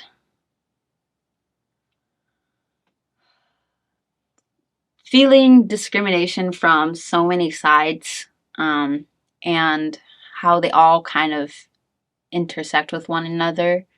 Um, some identities. Um, it's also very painful. This is what I was trying to get at. It's kind of very painful, kind of very, um, when you have people in those communities where you think that they're very understanding and loving of you because you're in that community with them, but because you're in multiple communities, they don't like those other communities so much, or they just don't really like work together, I guess. And so even if I'm really close with my white family, they, like I said, I have other family, my extended family they don't like the LGBTQ community or whatever, and they're like they don't care as much about the Black Lives Matter and things like that.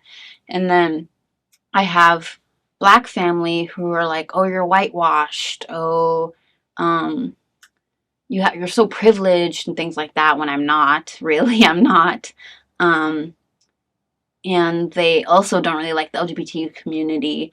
And then the only place I can really get my validation from is my either my really close family who actually like have gone through the different processes of discrimination and troubles with me, or have more of an understanding, or my friends who also experience similar things and have also gone through it with me. So it's, yeah, it's difficult. So,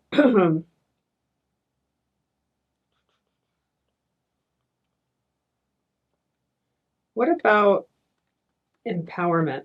So, do you feel like, how do you feel emotionally to have figured out your identities, to be working through your identities? Do you feel empowered? Yeah, especially with my uh, growth as understanding my race. I've definitely become more loving of myself and the fact that I am both black and white. Um, as I mentioned, when I was younger, growing up, I've mostly been around white people. And although my mom tried her best to teach me to love myself and that I'm different and things like that, I still grew up very envious of my white cousins and things like that, and how people wouldn't look at them strange, or even just small things that like people wouldn't think twice about, but like my cousin's hair and how it was so much easier to do their hair and stuff like that. And I remember um, I really used to hate doing my hair. And I always just try to put it in a ponytail and it looked terrible. um, which I just didn't have the technique. You can do ponytails. But I just, yeah, I really didn't like myself a lot. Um, but growing up and especially moving to California, I always tell my mom, thank you. I always am very thankful for my mom for bringing us to California, because I definitely think getting to know so many different people and having so many new experiences, um, I got to learn more. And I think truly, when you learn more about other people and explore, it helps you understand yourself better, because a lot of understanding ourselves is also related to, oh, who am I in other people's world? Um, and so getting to meet other black people, have making new friends, other have so many mixed friends, and maybe they're not necessarily all black and white, they're black and Asian, and they still have similar, like, it's not completely the same, of course, because they're different cultures, but they have similar experiences and like understandings and thoughts as I do. um, and so it kind of just got me to love myself a lot more and appreciate being who I am. And I love my hair now.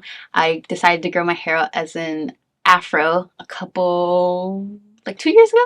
I cut it short. It actually used to be a lot longer, and my family didn't want me to cut it short, um, which I think is, I don't know why they didn't want me to cut it short. I love my afro. People compliment me on it a lot. I think it's very um, uh, empowering. Um, Hair means a lot to Black people. And so I've kind of taken that to be a part of myself now. Um, and yeah, I've definitely become a lot more loving of myself, and not just in race, but also in understanding my gender and my sexuality. I, especially when the moment where I really realized, like, okay, dead set, I like girls and guys. It may take me a little bit, but I do. And I am not a girl or a guy. I'm non-binary.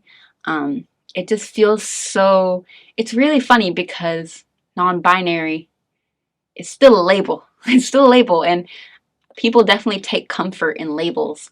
And although sometimes we really criticize labels, we also find comfort in labels. But there's definitely like um, there's a balance to everything, and we need to be more loving and accepting of all different types of people. So then other people can take that as, oh, I need to love myself. Um, and yeah, especially when I like figured out like, hey, this is definitely what I am. I felt more um, empowered for sure, and it made me want to go out and meet other people like me and go into the community and things like that. So it's very nice to know who you are and figure out who you So this is a question I've been asking are. interviewees, at least the last several interviewees. Where do you find queer joy? Queer joy. For me, it might be different for other people, but for me personally, I think queer joy, what it means to me, is just feeling like I can just be myself with other people. And I don't even really have to think about it very much. And I think, yeah, and a lot of times that's it can only be achieved in certain times and with certain people, but it's also more about myself. And as I mentioned so many times throughout this interview, I think a lot about how other people think of me. But I think the times where I don't feel so anxious or worried about, oh, is that person going to think something about me? Or, oh, man, I have to explain this thing to this person again. I think if I can just be who I am, say what I want to with other people, that's where I find true joy as a queer person. So, Do you find queer joy in culture, like in pop culture and TV, movies, books? You said you're a reader. Have you read any good queer books? um, actually, that's really interesting because I have not read that many queer books. I've only read, I've read like very very mainstream ones. Like I've read The Song of Achilles and the Heartstopper series. I haven't read that many, which, oh man, that makes me think I should read some now. But I've noticed there are definitely times of queer joy in pop culture. One thing about me is I do follow some influencers online, and one of my favorites is Dylan, the one, oh my god, I forgot her last name. She's a trans woman influencer. Oh my god, I can't remember her name. Anyways, she has initially she just started as a person that posted on TikTok, and she like posted videos. It was a series of videos called Days of Girlhood, pretty much. And so every day she would post a TikTok video just talking about like, today is day 300 of girlhood, and we went shopping and got our nails done. And when I found her videos and I started watching them, I could literally feel her happiness through the screen. She was so comfortable in being herself and sharing her journey with her followers and watchers. And now she's become much more than just like a plain influencer. She's won like awards for like best woman of the year or something in Europe and things like that recently. And she's like modeling and things like that now. But I've watched her since video one, and now it's like I don't even know what video it is now. She still makes those videos, not as often, but watching her over time and other people too, but she's just like the person I can think of right now. I realized that just being yourself and not letting other people influence you is where real happiness is. And I'm very happy for her, and it made me realize that I need to focus more on myself as well. Is it Dylan Mulvaney? Yes, Dylan Mulvaney. Oh my god. I can't take credit for knowing that. I just looked it up. Yeah, no, I forgot her last name. Oh my god. Okay, so I have other questions, but I want to get into the education section and maybe integrate other questions into the education section if I'm skillful enough. We'll see. So You said you were involved in the GSA in middle school and high school. Mhm. What was life like for queer students, just in general, in your high school in particular? In my high school, oh, um, You went to El Paso, is that what you said? Del Campo. Del Campo. Del Oh, Campo. okay. Yeah. You're good. You're good. Let's see. I had I had friends that were in the club, and I have a lot of friends that are in the community.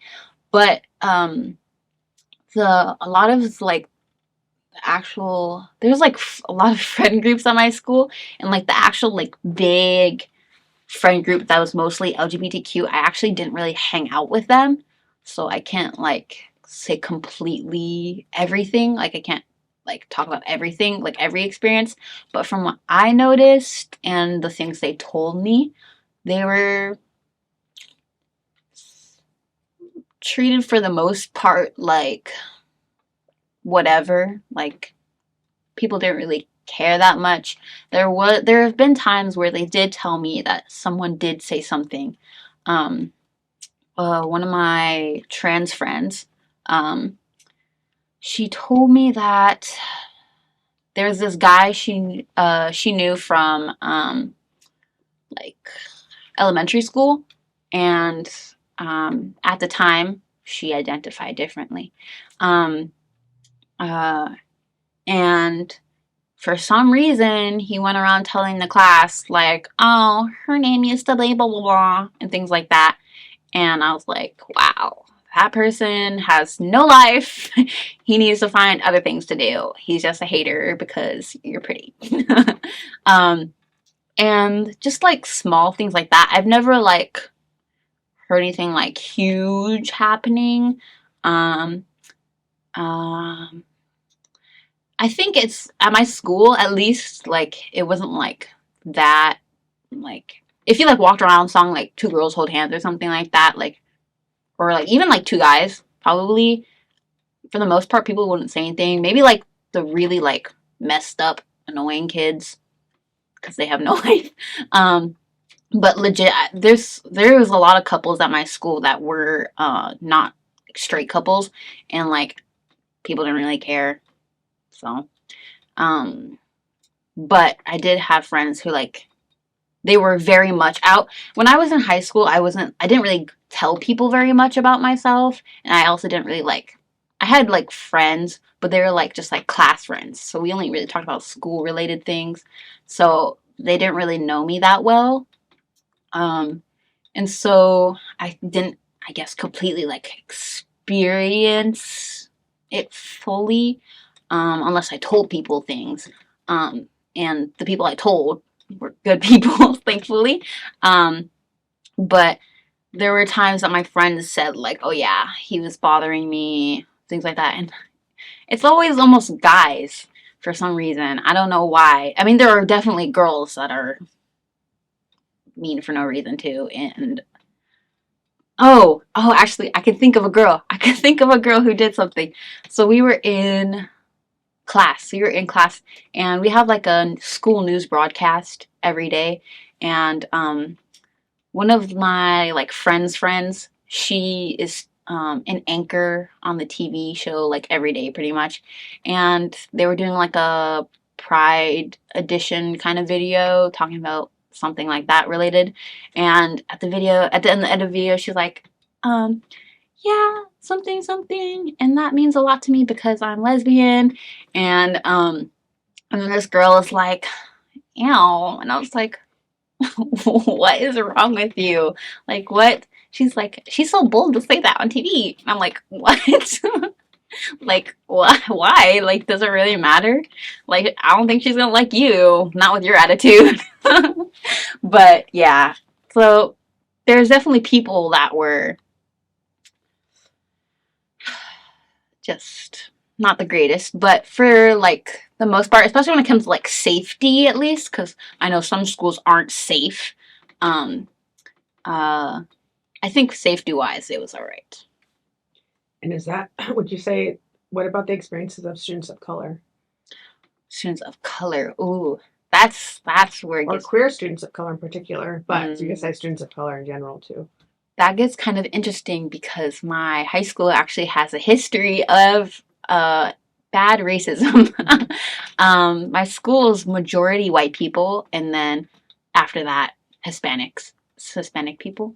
Um, and I think my first year going into school, I heard the story about a couple years before there was a huge incident where, oh my goodness, these kids were bullying this black kid on like the football team or some kind of one of the sports teams, and it got kind of extreme, where they actually, oh my god, can I talk about like very like extreme topics? Is it all right? Yeah, and then I could always put a trigger warning in, Okay, or okay, okay. you could also review it afterward. And yeah, Okay, they hung a black baby doll in the locker room. wow. Were Yeah. you there? This is before your This time. was before my time. It was like 2 or 3 years before this. I don't know, maybe more than that. But like that's just like the history of my school. So like you can kind of tell what my school was like. I think it got better while I was there, but and like as time went on. But I was like, oh wow, okay, That's horrifying. that's definitely terrible. And then I think it was 2 years ago when I was in my junior year. Um, I think it wasn't. Um, I don't know. Should I mention that or not? My football team, we went to another school, and it was a school that had even more white people than my school, and they left racist comments in the locker room about Del Campo students, and so yeah, it's they're terrible people. But as I said, at during the time I went to the school, as far as I know, there wasn't anything like crazy like that. But I mean, oh, wait. I just remembered something. I just remembered something. I Wait. did experience something. Oh my goodness. You- Yeah, I just remembered something. It oh my god. I remember one day I was walking to class, or maybe it was to lunch, I don't know. And this random white kid comes up to me and he like taps me on the back or something. And I turn around and I'm like, why are you touching me? What's up? And then he's like, hey, what's up? And then says the N word. Very obvious white boy. I'm just like, what? Why are you talking to me? And why are you saying the N word? And I'm not gonna use the N word. I don't use the N word. Um uh I was just so confused. I wasn't even really upset. I was just more like, why? I was more disappointed than anything. Like, I don't know who you are. I don't know if you like thought I was somebody else. I don't know why you said the N word, and I was just very confused. Um, I don't know. I forgot that about that completely, but that was definitely direct racism. Um, yeah, and I remember I told my friends, and they were like, "Oh no, who? Do you remember what the guy looked like?" And I was like, "Okay, guys, we're not gonna fight somebody. Calm down."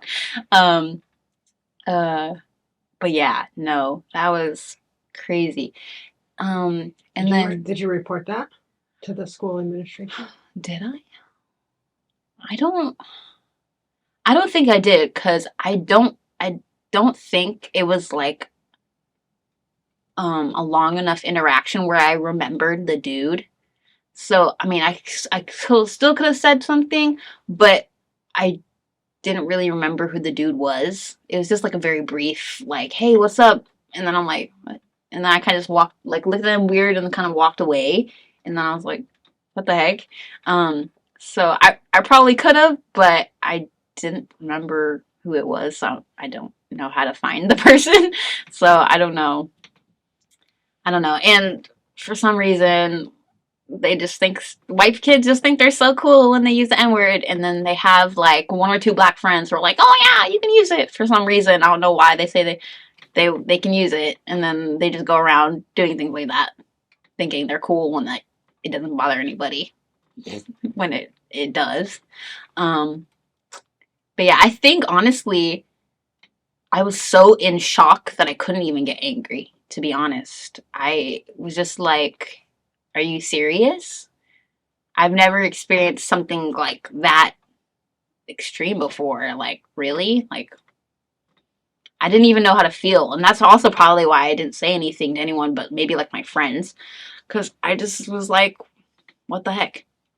And when it comes to like people of color uh, who are also LGBTQ, I definitely think they were treated slightly worse than the white people. The what? Not the white people of color. The white people that were a part of the community. Um, a lot of my friends are mixed, and so I definitely hear their stories a lot.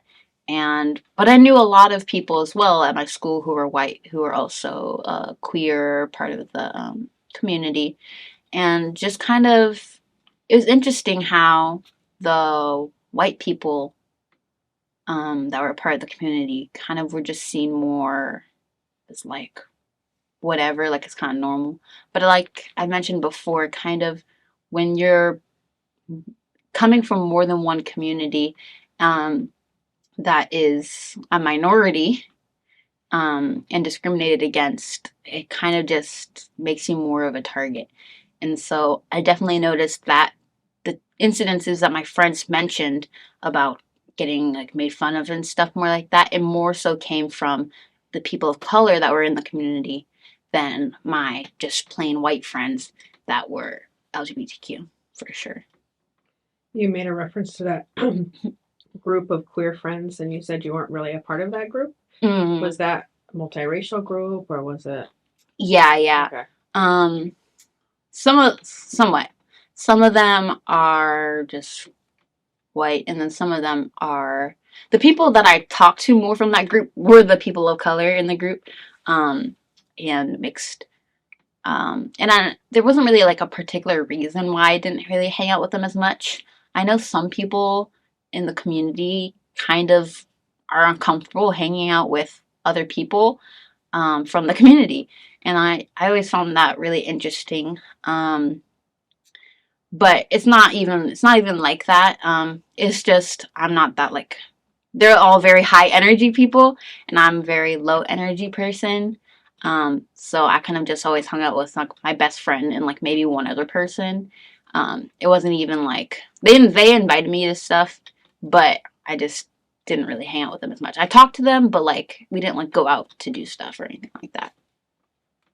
So, were your classes inclusive of queer and trans topics?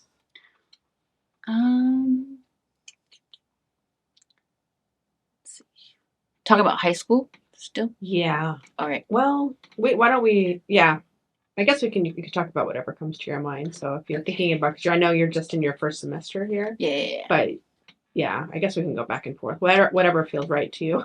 Okay. For high school, um, um, just off the top of my head, I don't know if there were that many times where we talked about the community that much in school, other than like science related classes. Um, we did talk about it in biology and in health. Um, and biology is very, very brief. It's mostly just talking about like reproduction, and then they're like, oh, but not everybody has kids. um, uh, or not the normal way we think about it. Um, um, Health was slightly different because health is also kind of more like sociology kind of ish, like focusing on just people in general, not just like nutrition and diet and things like that. Um, that was my first year of high school, so I have very like not complete memories of that. But I remember my teacher she was very, when we got to the topic, because this is like one of the chapters or whatever, or portions of the book, um, my teacher was very, she's like, well, these are like the things the books say.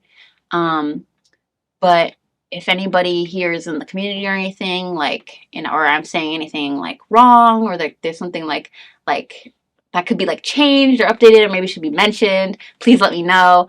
Which I think is nice, but at the same time, saying that out loud to the front of the class kind of felt a little pressuring because I felt like she wanted people to say something in the moment. And especially back then when I was still like not that sure about like who I was like, I don't know if I want to just like be like, oh, actually, and just like outright say stuff like that. So I was like, okay, well, maybe I'll talk to you after class. um, It's also putting the responsibility on the students yes. to veer from what the book says when that's a sort of a familiar story that other students have said too. The sort of like straight from the book, some things are inaccurate, maybe expecting students then to fill in the gaps.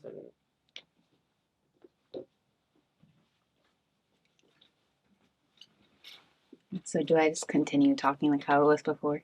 So what we left off talking about your classes. Yeah, my health class. Oh yeah, so yeah, queer and trans inclusion in your curriculum. Yeah. Is there anything else you want to say about that?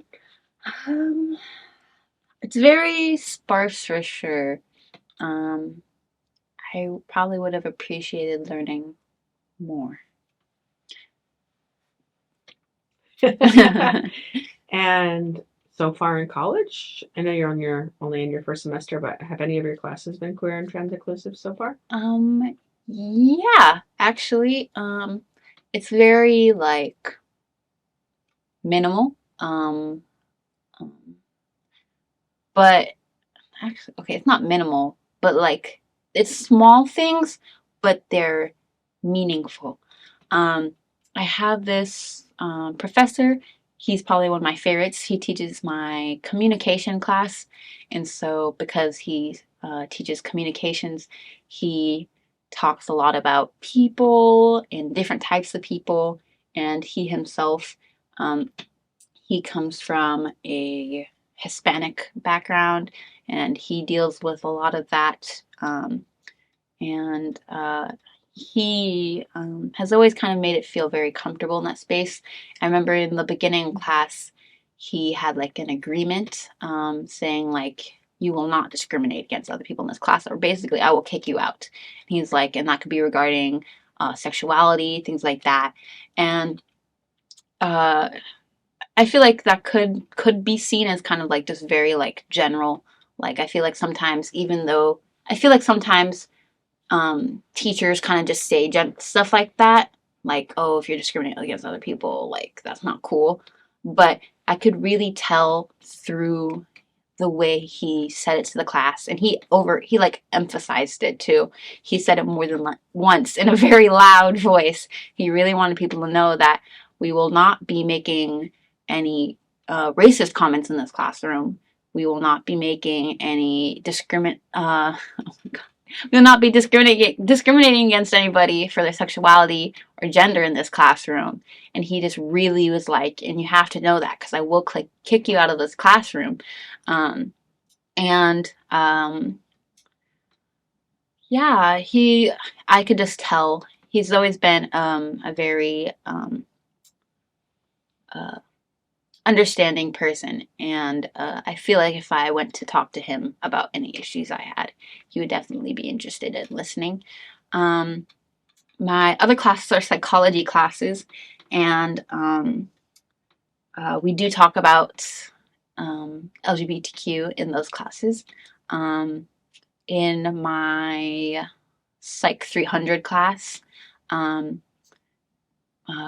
professor talks about it a little bit more, and she actually is I think she's definitely a lot more one of those professors where she cares about it a lot more.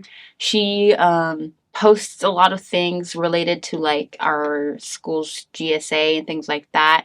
I remember not too long ago was our school's pronoun day thing like that, and she like posted on there like, hey, go to the student center or whatever and things like that. And yeah, so and she talks about it. I mean, of course there's times where it's not applicable in the class, related to what we're learning, but there are times where it is, and she definitely talks about it in a positive way. um, and she's very inviting to have people learn about it. Um, and then my other psych class, we did talk about it very briefly. I think that professor didn't know as much about the community, but of course, she still like needed to talk about it. Um, and Why do you say that? She didn't know as much. um, it seemed like because some students had like questions, and she I mean, professors don't have to have the answer to everything, obviously. But she definitely was like, oh, I'm not sure about that. Like, maybe we need to like look that up or something. She was still very respectful about it. And she didn't do what my health teacher did and was like, oh, well, somebody should tell the student or something like that and make it our responsibility. Um, but she definitely had not that much like everything's definitely book, and it wasn't very much information as well. And a lot of times, professors have like their notes and their bullet points, and they kind of go off for a long time, with the bullet points like as their like reminder. And so I felt for those slides, it was very just her saying exactly what was on the slide, pretty much. And she did answer a little bit of questions, but it's very like textbook information. But as I said, she was very like, oh, well, maybe we can look it up and things like that. But I was like, maybe you should learn a little bit more about it. But yeah, and I have another professor. Um, I don't know if we would ever talk about the community that much in that class. It's a geography class, physical geography too, not even like related to people. Um, but Well, queer people love rocks. Oh, true, Well true, known fact, especially true. crystals. I know we're learning about rocks right now, and I'm having the time of my life. But he seems like he'd be a cool professor to talk to, though. I think he would be very understanding. But we'd like never really talk about that stuff in that class. So. And do you think it's important for queer and trans topics to be covered in the classroom? Uh, yeah, I think so. I mean, not every class is necessarily like related, but I mean, it's about people, and people are in those classrooms. So even if it's just like a brief, like kind of like how my like first professor I talked about, like where you like, okay, guys, we're gonna all like agree that we're gonna be respectful and understand each other. And if for some reason there's something you don't understand or anything like that, like we can talk it out, I guess. But I think just having that level of understanding, and then in the classes where the like actual like topics of how the community works and stuff like that actually come into play, um, definitely should be talked about more. Of course, professors, especially if it's not like an LGBTQ plus like actual based course, I'm not expecting the professors to know everything. But maybe knowing slightly more, even having the energy to be like, oh well, I'll look that up with you or something like that, or hold on, we can figure that out and talk about it together as a class because it's still important. Instead of kind of being like, oh, well, I'm not completely sure, um, but XYZ, things like that. So. And would it feel personally meaningful to you to take a course where it was relevant, right, to bring up queer and trans people's experiences? Would that feel like in a history course or English or sociology, some of the more obvious courses? Um, would it feel personally meaningful to you for those courses to talk about trans and queer people's experiences? I definitely think so. I'm just now remembering, I think in one of my classes in high school, I think it was my history class, we briefly talked about uh, the community and about history.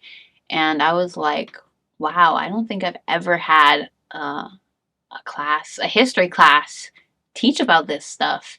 And and that teacher also taught us a lot about the civil rights movement, even more in depth, because I feel like teachers teach very briefly about it. But um, I was like, wow, I really like how this teacher teaches. Definitely going straight to the point. Definitely wanted all different sides of people to be shown. I think for sure, especially a person that loves to observe people, and I also really like history and understanding myself and other people better. I definitely would love a course or just more courses that kind of talk about the subject and the group and the community more. Um, just because I feel like we need to kind of move away from just the one perspective kind of white man's brief. We'll talk about subjects a little bit, the cishet white man. um, kind of like, well, we'll just talk about these very critical moments of history very briefly and talk about not even like that crazy, like things that happened where people were being oppressed or treated very poorly. Which are very real people, very real situations. So I definitely think I would enjoy having more classes that talked about things like And so if you could think of like topics within queer and trans life, history, culture, that. Mm-hmm. are there topics in particular you want to learn more about? Very open-ended question. Yeah. And I don't want to just say like everything. Um, I think for me, I personally would love to learn more about um,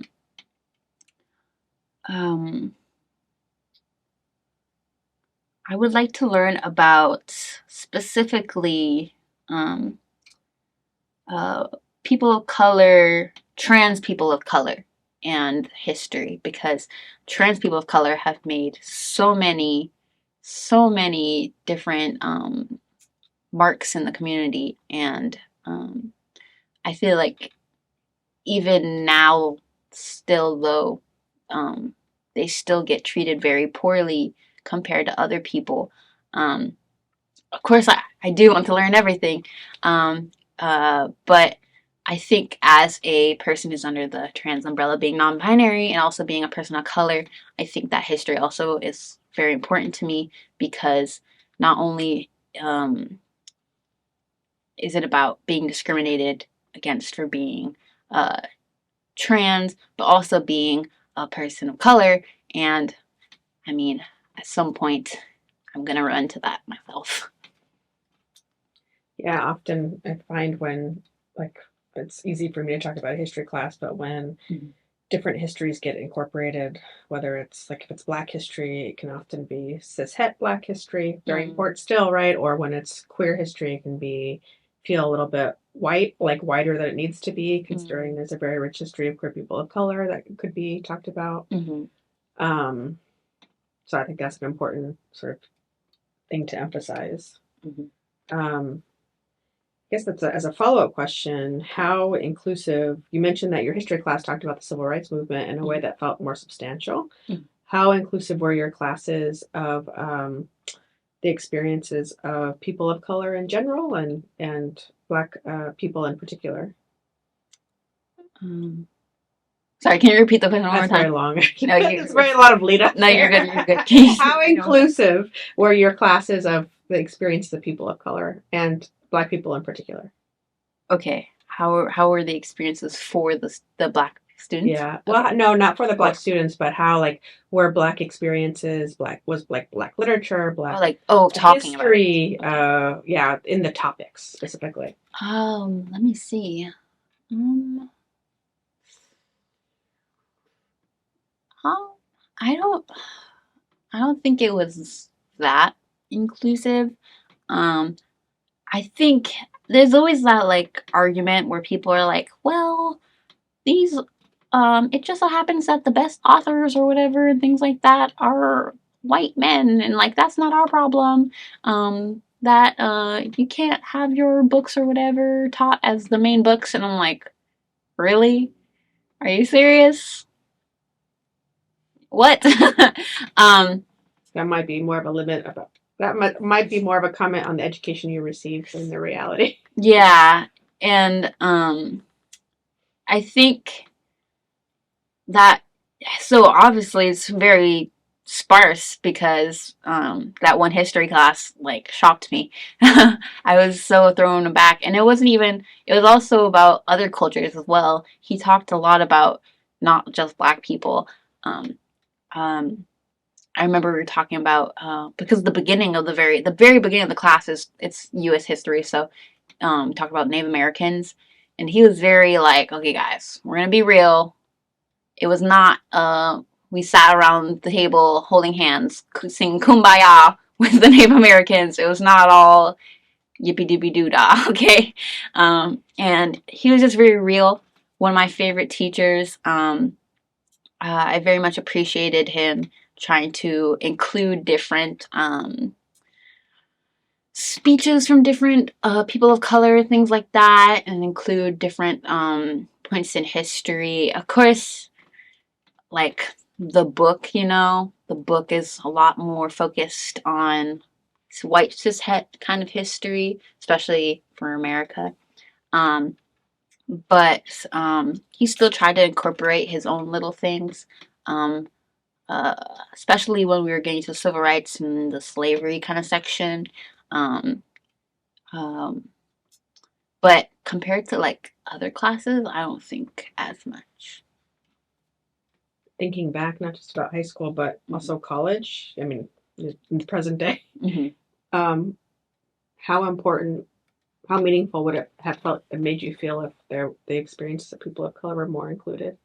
Um, I think it would be amazing if there were more classes that not only talked about race and people of color, but also included different sources from people of color, things like that, because it's one thing to just hear about it and learn, but also to experience it, especially yes, for white people as well, to know that there's a lot more out there, but also for people of color because there's just something so powerful about seeing a representation of someone who's similar to you. Or even if they're different from you in some aspects, at least they've gone through similar things as you. Um, and so I think it would be really cool if we got to have more sources and just information, like actually from the source of the POC community. Okay, I think I asked you about classroom practices in general. Have your teachers done anything to make you feel particularly welcome in the classroom? Yeah. Um, um, I was in AVID during high school, and AVID is a program slash class throughout high school, and it's in middle school too, but I didn't take it in middle school. And it's kind of like a like school like like resource kind of and gets you prepared for college. It's like a college readiness kind of class slash program. Um, and so we were all very personal with one another in Avid. We were all there to see each other succeed and be the best person, like the best people we could be. And my Avid teacher, um, the like first couple of days of class, she actually made everybody write down their pronouns. Um, and we made like little name tags and stuff. And I was so like I've had but teachers be like, if you have something you want to be called differently, let me know. But it was the first time I've had a teacher like, okay, everybody's saying their pronouns. And she really, really respected them. She stuck by them. I don't think, as far as I know, she's ever used them incorrectly for me or misgendered me. And I initially went by a different name, but as soon as I told her I went by my other name, she was like, "Oh yeah, for sure." And from then on, she just was very sweet about it. There was even a time where another teacher who retired, and I used to have her. She came back, and we were having they were having a meeting together, and I just so happened to have like a question at the time, and the retired teacher, she was like, "Oh hey," and said my dead name, like, "It's so nice to see you," and then I was like, I was about to say like, "Oh hi," but she actually stopped her. It was like, actually, they go by Rocky now, and use they them pronouns. And like before I could even say anything, and then she was like, "Oh, I'm so sorry. It's so nice to see you again, Rocky." And I just that was like one of the sweetest moments I've ever had with a teacher, especially like related to my identity. Um, and she was always just so like caring. Um, Other times that teachers did anything outstanding or paid attention to making feel inclusive. Um, let me see. I have a lot of teachers. Um, I had this one teacher, and I was at the time dating one of my classmates who was who was a girl, and uh, she always was like, "Oh my goodness, you guys are so cute," and like uh there's this one dude who's like, they're always like holding hands and stuff. And I don't even think he was like saying that to just be like, I think he was just like honestly jealous. Like he probably, I don't think he had a girlfriend. He was just like, man, these chicks get more like affection than I do, or whatever. And the teacher was just like, that's just because you don't have a girlfriend. And she was just very sweet and accepting, and I think she had like a son or something that was gay, and so she also like respected pronouns and like different names and things like that. And she was also cool. um I don't know if I could think about that many other teachers though. um yeah, those are probably like two of the most like actual, actually maybe kind of, there's a teacher that's kind of um my Spanish teacher. He also was the coach of my tennis team. I was on the tennis team, and towards the end of my senior year was when I changed my name, and he knew me for pretty much all 4 years of high school. And at first he was kind of like, okay, and then he just was like, whatever. So then he started calling me it. Um, And then I think at one point, my teammates, they were like, "Oh, but they also go by different pronouns too." And he's like, um, okay. And so he was more like just like, "Oh, okay, whatever," kind of thing. Um, but I don't know. It still made me feel happy though. Is there anything else you can think of that's you think faculty can do in general in your utopian future that faculty can do in the classroom to make queer and trans students feel more welcome? I think if we just kind of make it not seem like it's so different and like not so like out of the blue to like have pronouns or just be different gender or anything like that. Like, um, not make it such a big deal. Um, I think, and like kind of like how my one teacher did, where she's like, she asked everybody, like, because everybody has pronouns. And so I think when you kind of have like preventative measures like that, or when you talk about it in the first place, it kind of sets up um, like the feel and like the relationship already kind of has that, oh, so we're going to be understanding of one another. And I think it also like kind of um, prevents like issues kind of in the future. I mean, not completely, but like at least you kind of know that you already talked about it in the first place.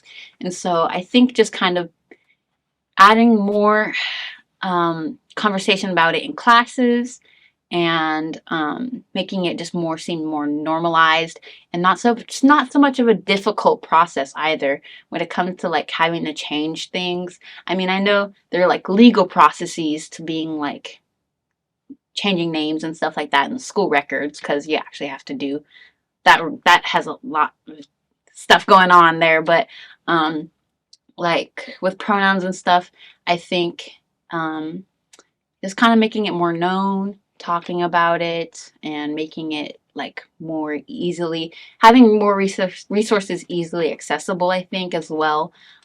So people can use them and talk about them, even if they're not a part of the community. I think that would be lovely. So,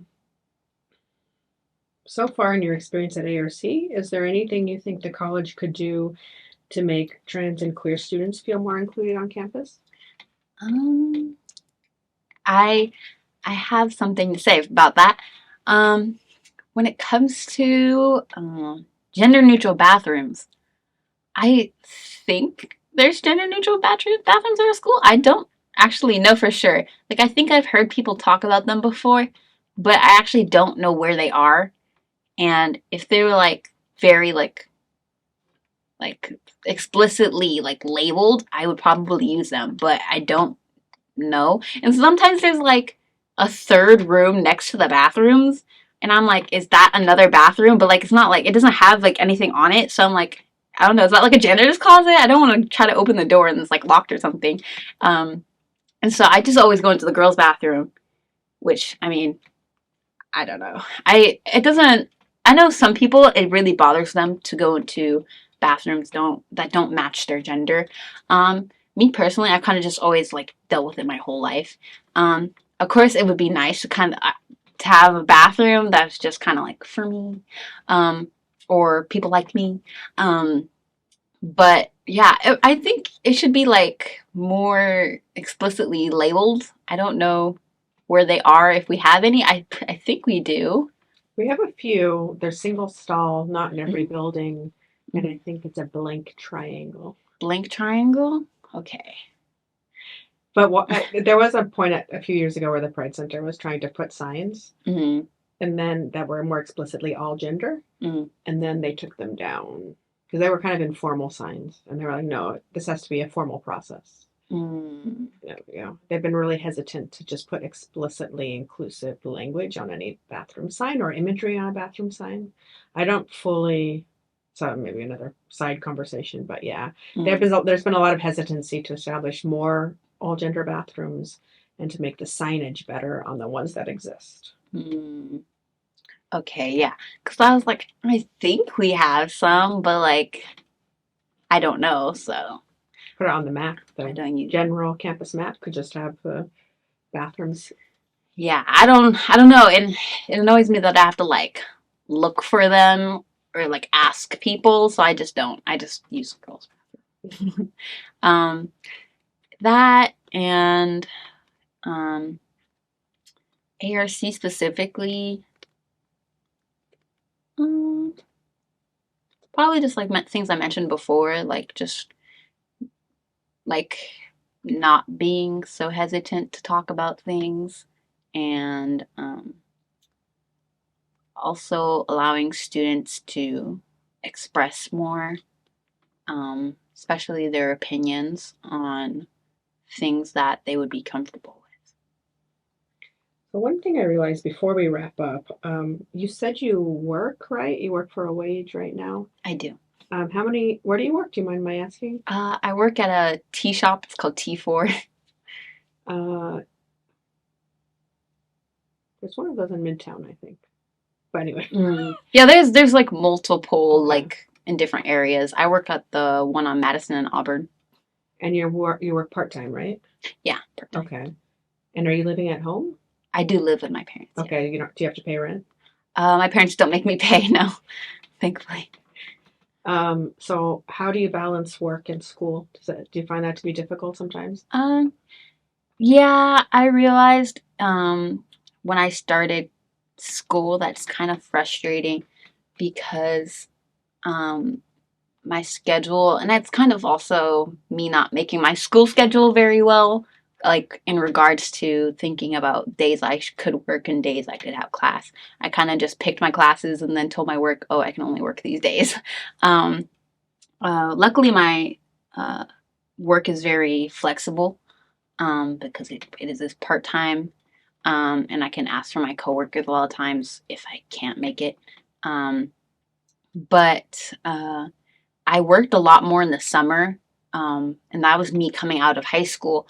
So I had a lot of free time. So pretty much, and it was very like set time, like, oh, after 6, I can work pretty much any day.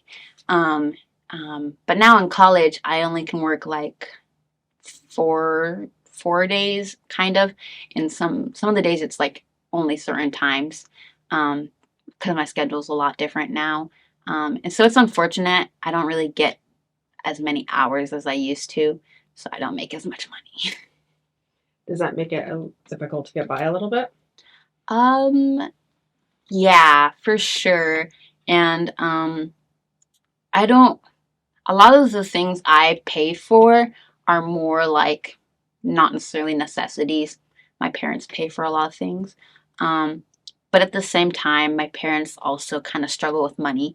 So sometimes they have to ask me for more money.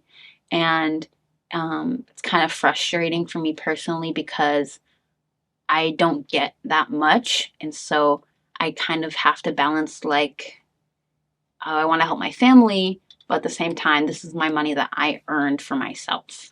So, Are you out at work? um, not really. Not really. And actually, my coworkers, um, call me for the most part by my, not necessarily my dead name, but my dead nickname.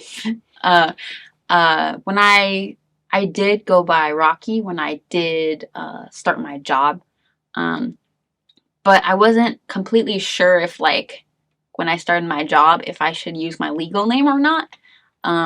I was like, I don't know. I don't know. And so I kind of just I like have my legal name in the system, but then I kind of just was like, oh hey, call me by my nickname. And I don't really mind being called by the nickname, even though it originates from my dead name. But so I kind of used like my nickname as kind of like a deflector, kind of. So it's not like them completely calling me my dead name. Um, and then like one or two of my coworkers, like they followed me on Instagram, so they know my name. So they're like, "Oh, do you want me to call you Rocky?" And I was like, "Sure, either one works." Um, and so I think they kind of just noticed, like, well, you go by Rocky with everybody else. So, especially in personal conversation, they call me Rocky. But then my other coworkers who don't really know that, they refer to me as my nickname because they wouldn't know who they're talking about. But yeah, so not really. Okay, so there's definitely more questions I want to ask, but I am trying to be at least somewhat attentive to time, and I've kept you here for a long time already. So